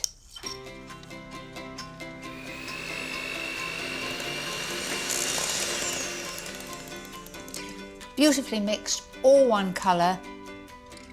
Spoon the mixture into a greased tin lined with non-stick baking parchment. Chocolate goes so well at Christmas time. I think we're just one of those times when we can be indulgent. It only needs 25 minutes in the oven at 160 fan. When it starts to shrink away from the sides of the tin, it's done and should be nice and springy to the touch. That looks perfect. To make it extra special, a little brandy over the top, about 2 tablespoons. Bit difficult to know where you've been when it's a chocolate cake, but I think I'm remembering. There we are, and that for luck. Right, now to the chocolate mousse topping. Slowly melt 300 grams of chocolate. I find using 50% cocoa solids is best. It adds just the right amount of sweetness. While the chocolate cools, whisk 450 ml of whipping cream until frothy.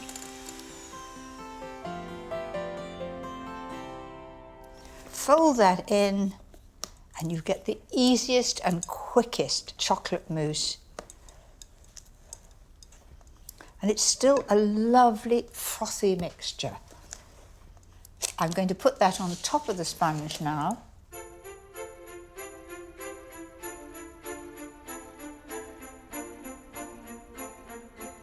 I'm going to chill it overnight in the fridge. That will firm it up and then turn it out.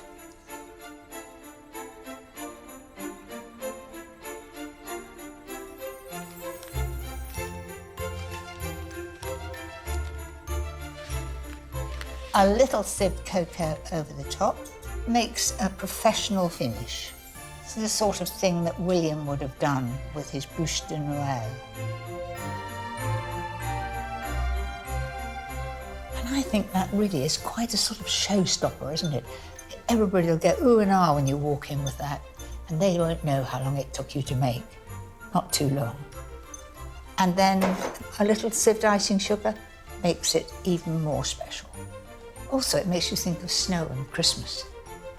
That's my special, indulgent chocolate pud. That is so easy to make, but it's got the Christmas wow factor.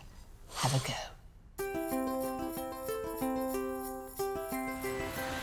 There are so many festive delicacies to enjoy, but my Christmas shopping wouldn't be complete without a very British favourite, Stilton. I've come to rural Nottinghamshire to meet Robin Scales, whose family has been in the cheese business for over 160 years. Hello, Robin. Very nice to see you. Lovely to meet you, Mary. Christmas wouldn't be Christmas without Stilton, and I'm fascinated to know exactly how it's made. Well, you've come to the right place. Come inside and we'll show you exactly how Stilton's made at Crotwell Bishop.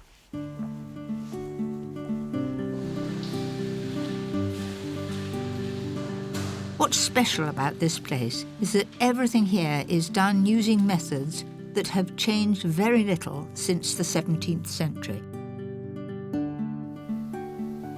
So this is right at the beginning of the process. The milk came into the vat about 3 hours ago. We added all the different ingredients to the milk. That include the rennet, which clots the milk and eventually turns it into curds and whey, as we see here. We take a nice big ladle of the curd and whey. We then transfer it into the draining table. So the whey goes away? The whey goes away and it's drained off. And we basically continue to do this until we've transferred all the curd and whey into this. You do it all by hand? All by hand. And it's literally a case of just scooping it out and then into the draining table. Quite deep. You won't touch the bottom. Oh, okay. Okay. So you won't fall in either, don't worry. Gentle down. Really gently, yeah. Spot on. And then down again. Well, it's quite therapeutic, this, isn't it? It is. The trick is to be really gentle with it. I was really gentle. And you've got it completely spot on, so, you know, you have a job here any day, Mary. All right, but I'll tell you, you But it needn't might- put me on here because it's a bit too much hard work. The next step is to pack the curds into moulds. And 5 days later, they are set and ready for a process called rubbing up. We're trying to seal the cheese so no air or oxygen can get inside the cheese at this point. We want the cheese to condition over the next 4 or 5 weeks before we encourage any of the blue mould to grow. If you don't make that nice and smooth and there are sort of air holes, what happens? The blue mould may start to grow and would become quite strong at the end of its maturation. So Kerry is flattening it down a bit like icing a cake, really. It looks simple, but it is an art, and years of practice goes into this. Kerry's been doing it for many years. How long have you been doing it? 12? You doesn't look old enough to be doing that for 12 years. I know. After 5 weeks of maturing, the Stilton takes on a nice golden crust. It's then pierced, which allows the air in, and the distinctive mould can finally grow. 2 weeks later, and the beautiful blue marbling has taken hold.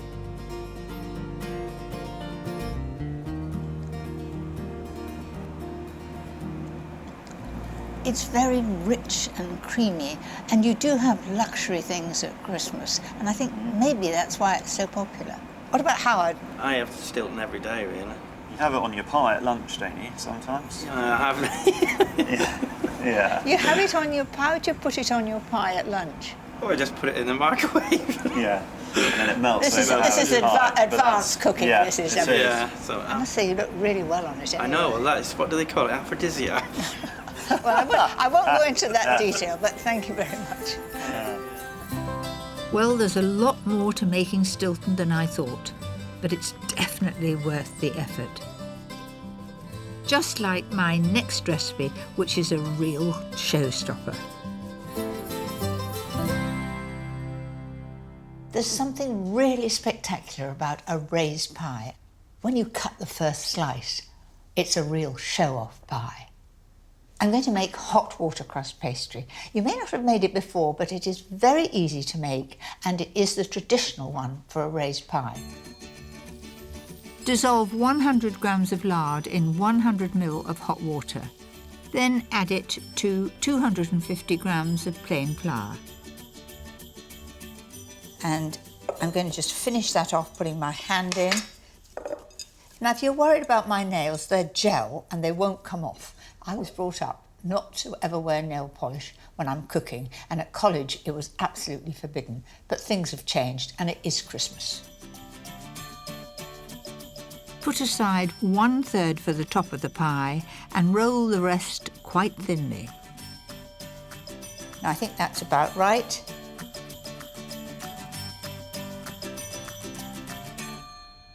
And now for the filling. I've got some gammon here, some chicken, pickled walnuts. I think they give a lovely texture, lovely flavour, hard-boiled eggs and sausage meat. Cut the gammon and chicken into strips. Then add lemon zest and fresh thyme to the sausage meat.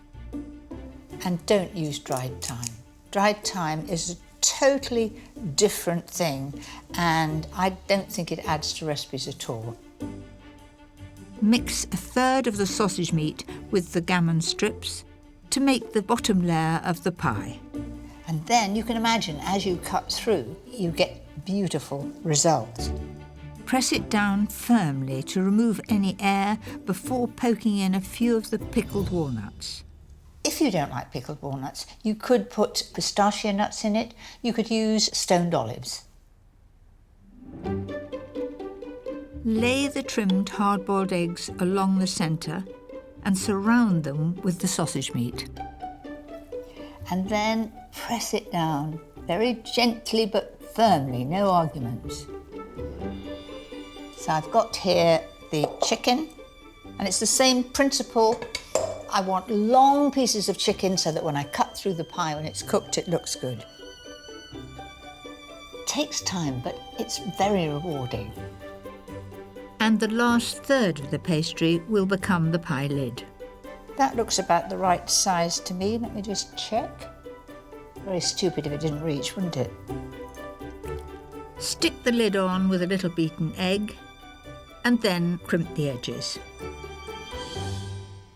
You can do any decoration that you like. And I'm going to do 3 leaves over the top.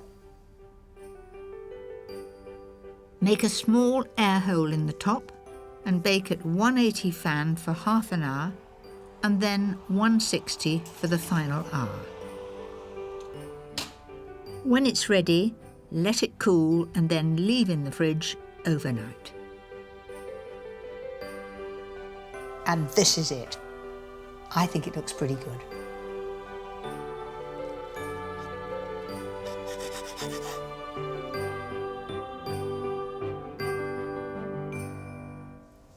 I can tell you, I'm chuffed to bits with that. I think it looks really perfect. What could be more impressive, more Christmassy? It really shows that you pushed the boat out for all your family and friends. The wonderful thing about food at Christmas time is that it can be so indulgent, and I have the perfect winter pudding that will spoil everyone. I like my puddings to be special, and this is my take on blackberry and apple crumble. I've already made a flan case. It's 28 centimetres wide, and I've baked it blind, so it's ready to receive this blackberry and apple filling. I'm using 4 Bramley apples for the filling. They tend to work best. Add a couple of tablespoonfuls of water and 150 grams of caster sugar. Just give that a stir. Simmer on a low heat with the lid on for about 10 minutes until the apples start to soften. Right, time to add the blackberries. Take about 5 minutes of gently stirring. That looks absolutely right to me. A good tip is to drain the juice from the fruit filling, otherwise your pastry will get too soggy. There we are, it's pouring down, and that will be lovely, just reduced a bit and served with it. And now the crumble topping with a difference. Start with 175 grams of plain flour and 100 grams of butter. And this honestly isn't worth getting a machine out to do, and you just lift it up. This is a wonderful thing to do with children. They absolutely love it. For extra crunch, add 100 grams of demerara sugar, 50 grams of porridge oats, and 50 grams of coarsely chopped hazelnuts. Adding the nuts and porridge oats gives such an interesting texture. And at Christmas time, it's really a time when you use nuts, isn't it? So all I've got to do now is assemble it. Lots and lots of fruit. That's it. And then the crumble topping. You've really got the best of both worlds with very thin pastry underneath, and then you've got the crumble on top. You've got double whammy, really. Cook for about 25 minutes at 180 fan until the top is wonderfully golden and crisp.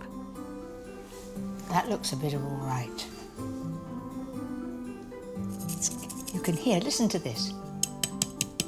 What a lovely crisp top.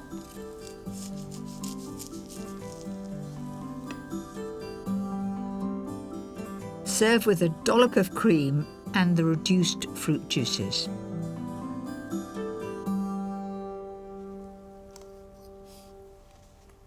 That is sheer heaven on a plate. I could eat all that in one go, and I'll diet tomorrow. So there you have it, 5 dishes you can make in advance to help you create the perfect Christmas. Next time, I'll show you how to take the pressure off the big day itself. Christmas doesn't get better than that. You notice I take the drink first.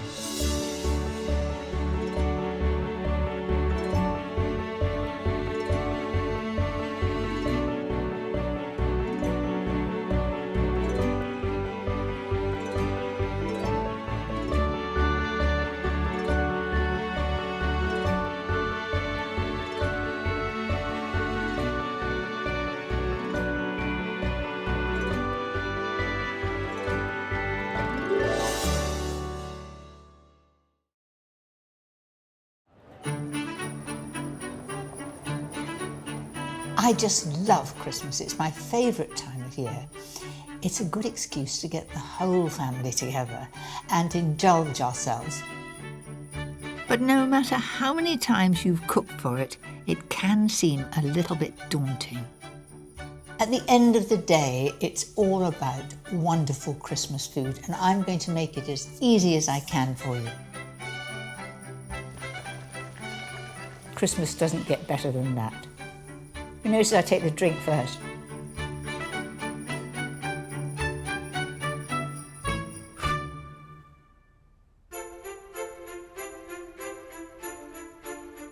With Christmas almost here, it's time to start planning for the big day itself. Tonight, I'll be making my essential classics so you can have a stress-free Christmas day. An easy roast turkey crown with fail-safe trimmings. A trick for making sprouts that everyone will want to eat. And my special version of a traditional mince pie. But to start with, here's the perfect way to begin your Christmas Day festivities. There's nothing more Christmassy than the smell of mulled wine. It really does warm you up and give you cheer. Right, how to do it. Take 3 lemons, I take the skin off using a potato peeler. Don't press too hard because if you do, you'll get the white pith. Squeeze the lemons and peel and juice 1 orange. Then put all the citrus juice and peel in a large pan. It's just the zest that gives a really good flavour. Then a couple of sticks of cinnamon. Nobody likes to come across a clove, so if I pop it in here, it's a good tip, about 8 or 10. In this way, you get the flavour of the cloves and they're not floating about everywhere. Now for the red wine, which doesn't need to be expensive. I'm using a couple of bottles of delicious Rioja. The whole look of the pan is Christmassy, the red and this lovely spicy smell coming up. And as soon as I warm it, it'll be even better. Pour in 2 pints of water and simmer for 1 to 2 hours. And that's it. Mind you, I shall put a little bit of brandy. It gives it a bit of a perk. While the wine simmers, I can make my special canapé. The perfect thing to welcome the family.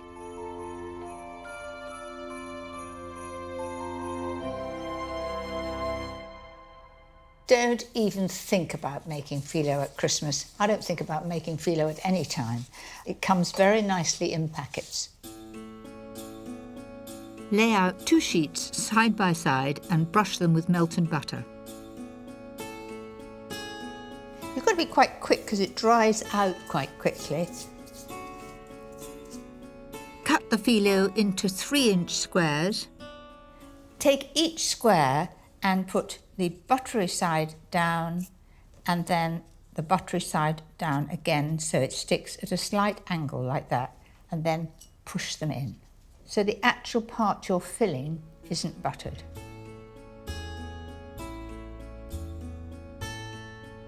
Bake the phyllo cases at 180 fan for 5 to 10 minutes until crisp.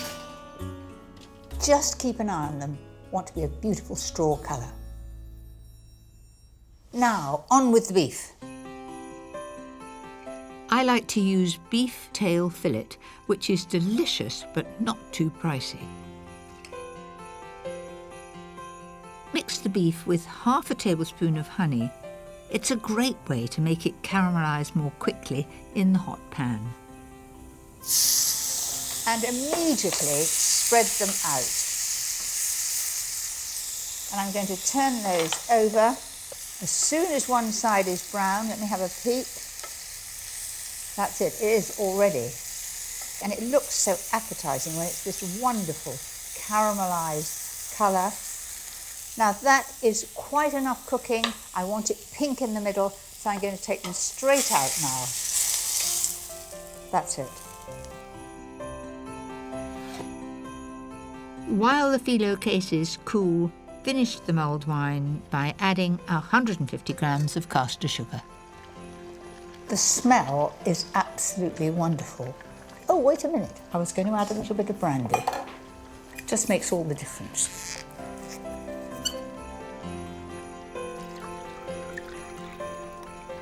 Now, on to serving my canapés. Fill the cases with a little creamed horseradish and top with the luxurious fillet steak. A little bit of parsley on the top. I think that looks really tempting, and I very much doubt if anybody would say no.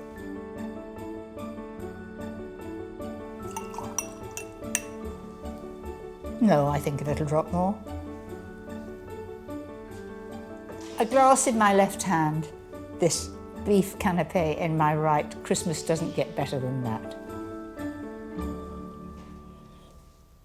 It's a lovely, warm feeling.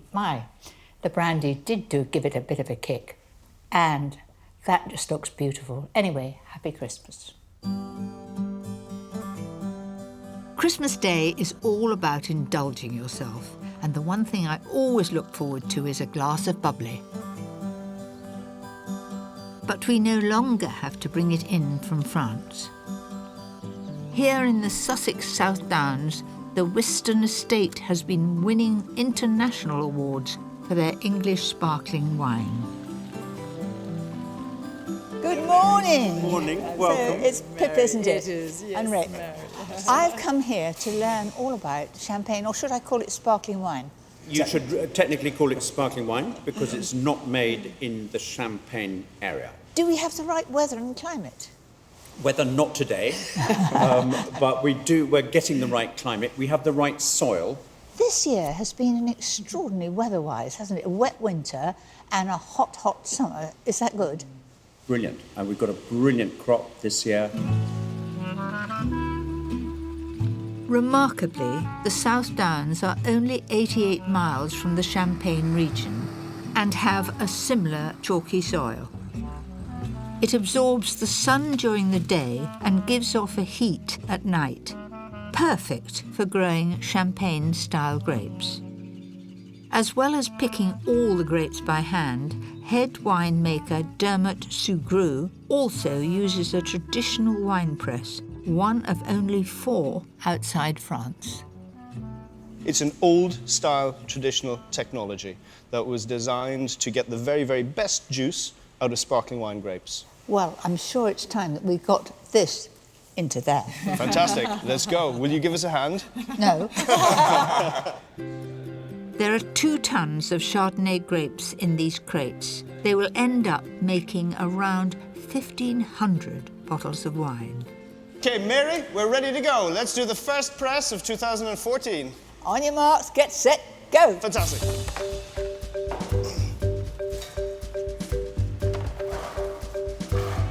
We've raced into a good lead already.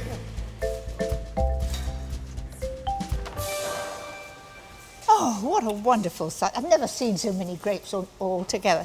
What are they doing, sort of levelling it here with a fork? It's like a great big cake, Mary, and we want to get it nice and level, so when we bring down the press, it's nice and balanced, and the juice comes out very evenly. All right, guys? 1, 2, 3, up.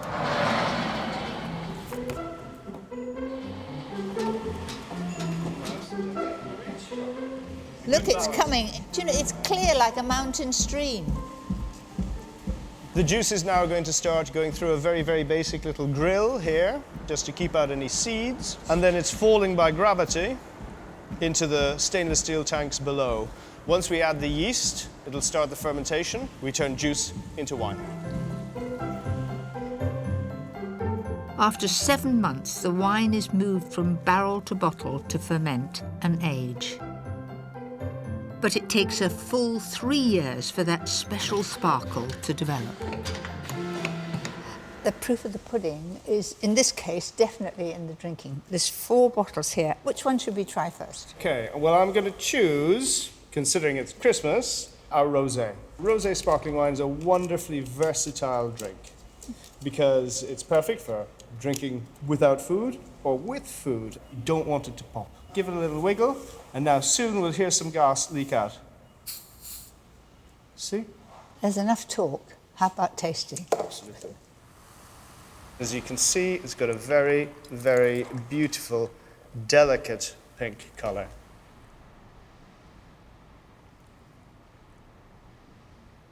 It is so fresh. It's very light. You know, it looks special. When all the family are there and everyone's glowing, perfect for Christmas. Happy Christmas. Happy Christmas, everyone.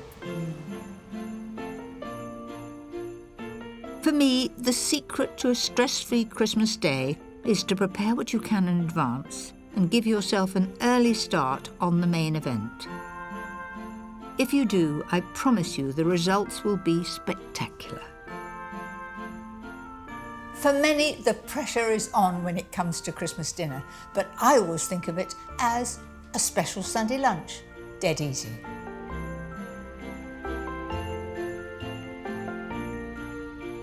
I've chosen a turkey crown. That's a turkey without its legs and wings. Christmas Day for us at home is one of the happiest days. We're so lucky having grandchildren. The first thing they do is get up and have their stockings, and that keeps them quiet for a long time, playing with the toys. I like to do as much as possible ahead of time. It's all a matter of planning because I want to be with the family on Christmas morning. First, mix the fresh thyme with 50 grams of soft butter and season well. Now loosen up the skin so you end up with a big pocket. So push your nails up and you'll be amazed it comes away quite easily. And don't put your finger through it. Loosen it all the way along. Spread the thyme butter carefully over the whole breast and place 8 slices of orange in 2 neat rows for a simply delicious different flavour. This will baste itself, but any butter that comes out and any juice that comes out, I will baste it during cooking, just to make it extra moist. Now you can do this the night before, put it into the fridge, and then the next day take it out to room temperature before cooking it. Don't forget to brush the turkey with oil, then roast at 180 fan for about 1.5 to 2 hours. Just keep an eye on it and baste from time to time. Whilst the bird roasts, it's time to make those very important trimmings. In our house, Christmas dinner isn't complete without a good stuffing. I use my mother's recipe. It is a well-seasoned sausage meat, essential to use fresh herbs. Fry an onion till soft and mix with 700 grams of pork sausage meat, 150 grams of fresh white breadcrumbs, the rind and juice of a lemon, and chopped sage and parsley. Christmas dinner is the favourite meal of the year, and we have all sorts of games. Old-fashioned, but yes, great fun. I'm always in the winning team, of course. Nothing like your hands to get in there, so work that together. No, I haven't forgotten to put the egg in. It doesn't have any egg. Because it's got sausage meat, the sausage meat helps it to cling together. So that looks pretty well mixed to me. This is the best way to divide it into 16 portions.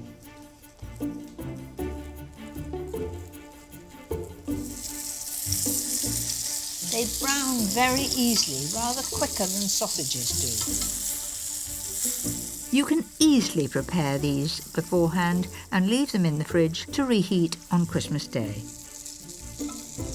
These just need to go in the oven for 25 or 30 minutes until they're done. Not everyone likes sprouts, but I'll challenge anyone who doesn't like my sprouts with pancetta and chestnuts. Begin by frying 200 grams of chopped smoky pancetta. It's important to divide this so that it all becomes crispy. Once crisp, drain and use the fat to cook a diced onion and some chestnuts. Return the pancetta to the pan. So in go the sprouts.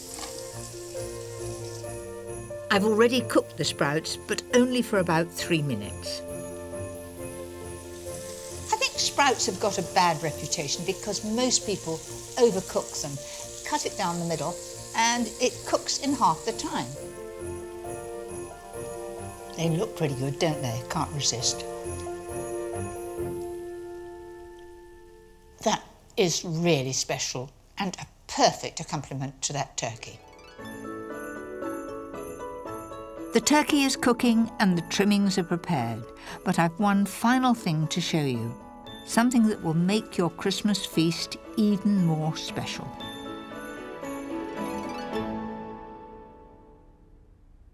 I don't think that the Christmas dinner is complete without cranberry sauce, and mine is fresh cranberry sauce, no cooking.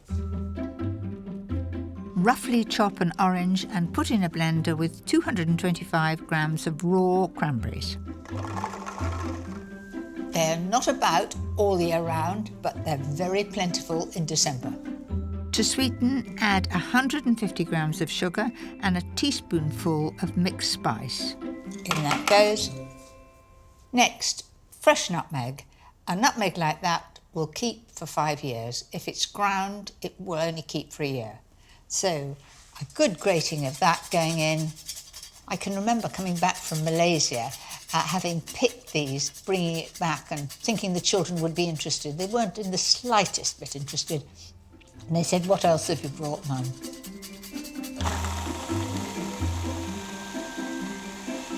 Process until the juices flow and it becomes a beautiful sauce.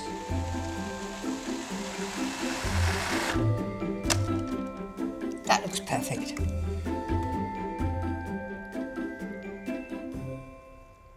So that's it. Nothing could be simpler, and it is so fresh and delicious. This cranberry sauce will keep for a week in the fridge, and it's just the thing for Boxing Day sandwiches. That reminds me, time to check on that bird. Oh, there we are. Gosh, the smell. Lovely.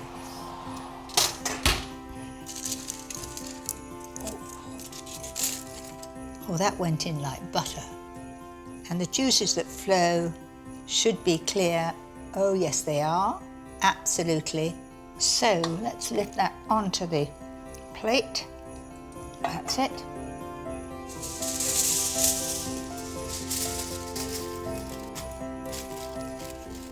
Leave the turkey to rest for half an hour and it will hold its heat well because it's solid meat. While it rests, I'm going to make a rich gravy. Skim off 4 tablespoonfuls of fat from the juices in the pan and add 3 tablespoons of flour. When bubbling, add 450 ml of hot chicken or turkey stock. But you see, if you use a whisk and you have hot stock, it becomes smooth very quickly. Then a little port, about 6 tablespoons. How about that? Add a few drops of Worcester sauce, 2 tablespoons of soya sauce for colour and for flavour. The rich pan juices, taste and season well. It's got a lovely gloss to it, which I like. You can see the consistency. It's nothing like a good gravy.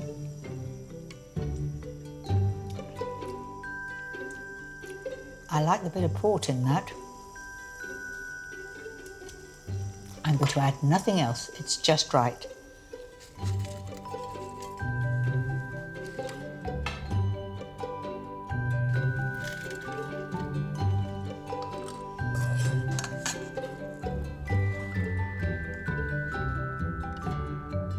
So there you have it, a different twist on the turkey. Everything easy to make and not too much stress.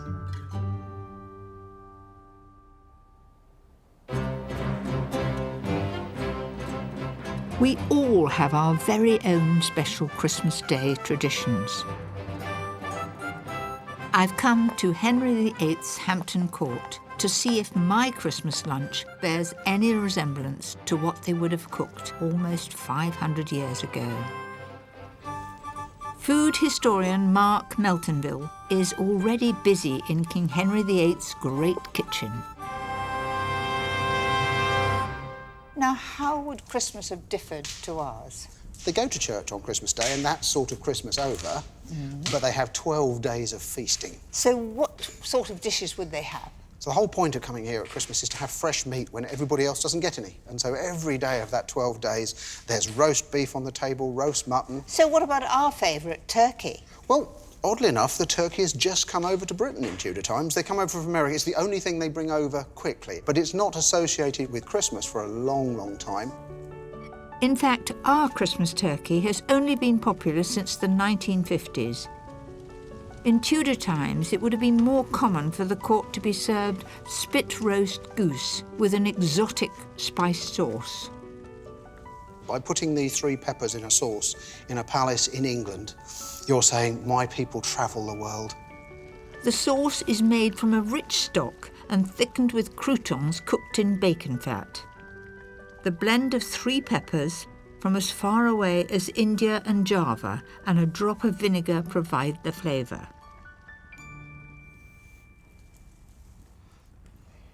It's not fiery at all. It's very good. And it's not as simple. Do you know, that would go with our turkey, let alone the goose. It's not too vinegary. You've obviously had very good concentrated stock. It is delicious. But roast goose was only for the rich. It used up expensive fuel and required a spit boy to turn it for hours. Ordinary folk would have had boiled meat. Well, that's a nice crispy sound to the skin, but it is cooking me quite considerably. That looks lovely.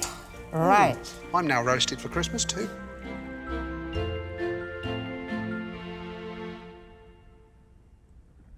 Doesn't that look a mouthful? And then you would wash your hands on your napkin. That is memorable. The skin is so crisp and yet the breast is so moist. It is quite amazing. And the sharpness of that sauce, the little bit of vinegar you added to it... Just cuts through the fat. It's delicious. The closest thing the Tudor court had to pudding was frumenty, a grain-based porridge softened in beef stock and sweetened with fruits. The little twist that makes it a bit like a Christmas pudding is you're instructed to put your dried fruits in there. So you end up with a sort of sweet, savoury, puddingy thing long before they've invented pudding. You'd have it in the palace, but would other people at home have this? This is the one that seems to cross all boundaries. Amongst ordinary people, you take a bowl of this to your friends at Christmas time. Are you going to be the cook and taste it from the pan? I am indeed. So this is a pure taste of ancient Christmas.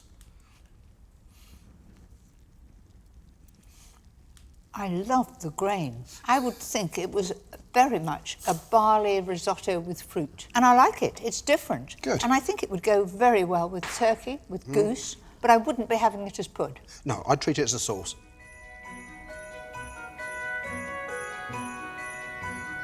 The Tudors' Fumenti was the beginning of our traditional plum pudding. And for me, Christmas isn't complete without one final special treat. Mince pies are traditional at Christmas, but if you want to stand out from a crowd, try this recipe. For the pastry, you'll need 175 grams of plain flour and 75 grams of cold butter. Simply whisk together in the processor or rub in by hand. Looks a bit like snow. Add 25 grams of icing sugar and my special addition, the grated zest of an orange. No need to think about water, whether it's the right consistency. I found an egg is just about right. So there we are.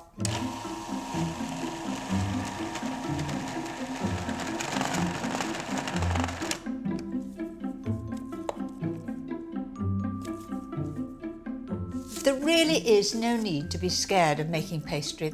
This sweet pastry is foolproof. It works every time as long as you've measured carefully. Into the fridge until it's firmed up a bit.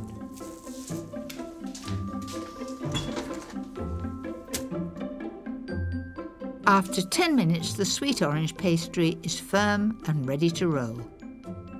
I like nice, thinly rolled pastry. And you can see the flecks of orange which give it its flavour. And then take the cutter. The cutter wants to be bigger than the diameter of the tart tin, so that you've got lots of room for filling. I like using a fluted cutter for a smart finish. There's no need to grease the tin with pastry if you have over half fat to flour, which I have. So take a fork and just prick the base. Otherwise, if you don't prick them, they'll rise up in a bump.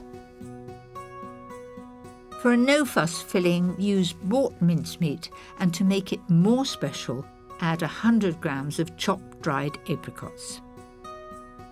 For these, I'm not putting a traditional layer of pastry on top, I'm putting marzipan instead. Grate 125 grams of chilled marzipan and sprinkle a little over each one. And it will melt down and become a little bit brown on top. It'll just add to the recipe. For a crisp base, slide onto a preheated baking sheet and cook at 180 fan for about 15 minutes.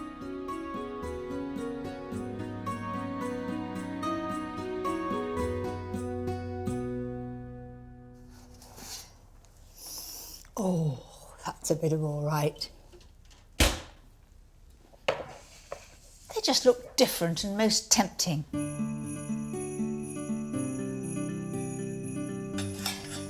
There we are, 12 beautiful mince pies. And you want to see underneath, lovely and crisp right through. And then it's Christmas, a dusting of icing sugar. There are times when I burn the corner of a cake. Yes, believe it or not, a little dusting will cover up things.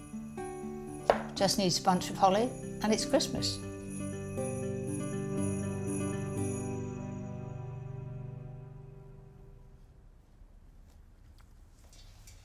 That is oh so good.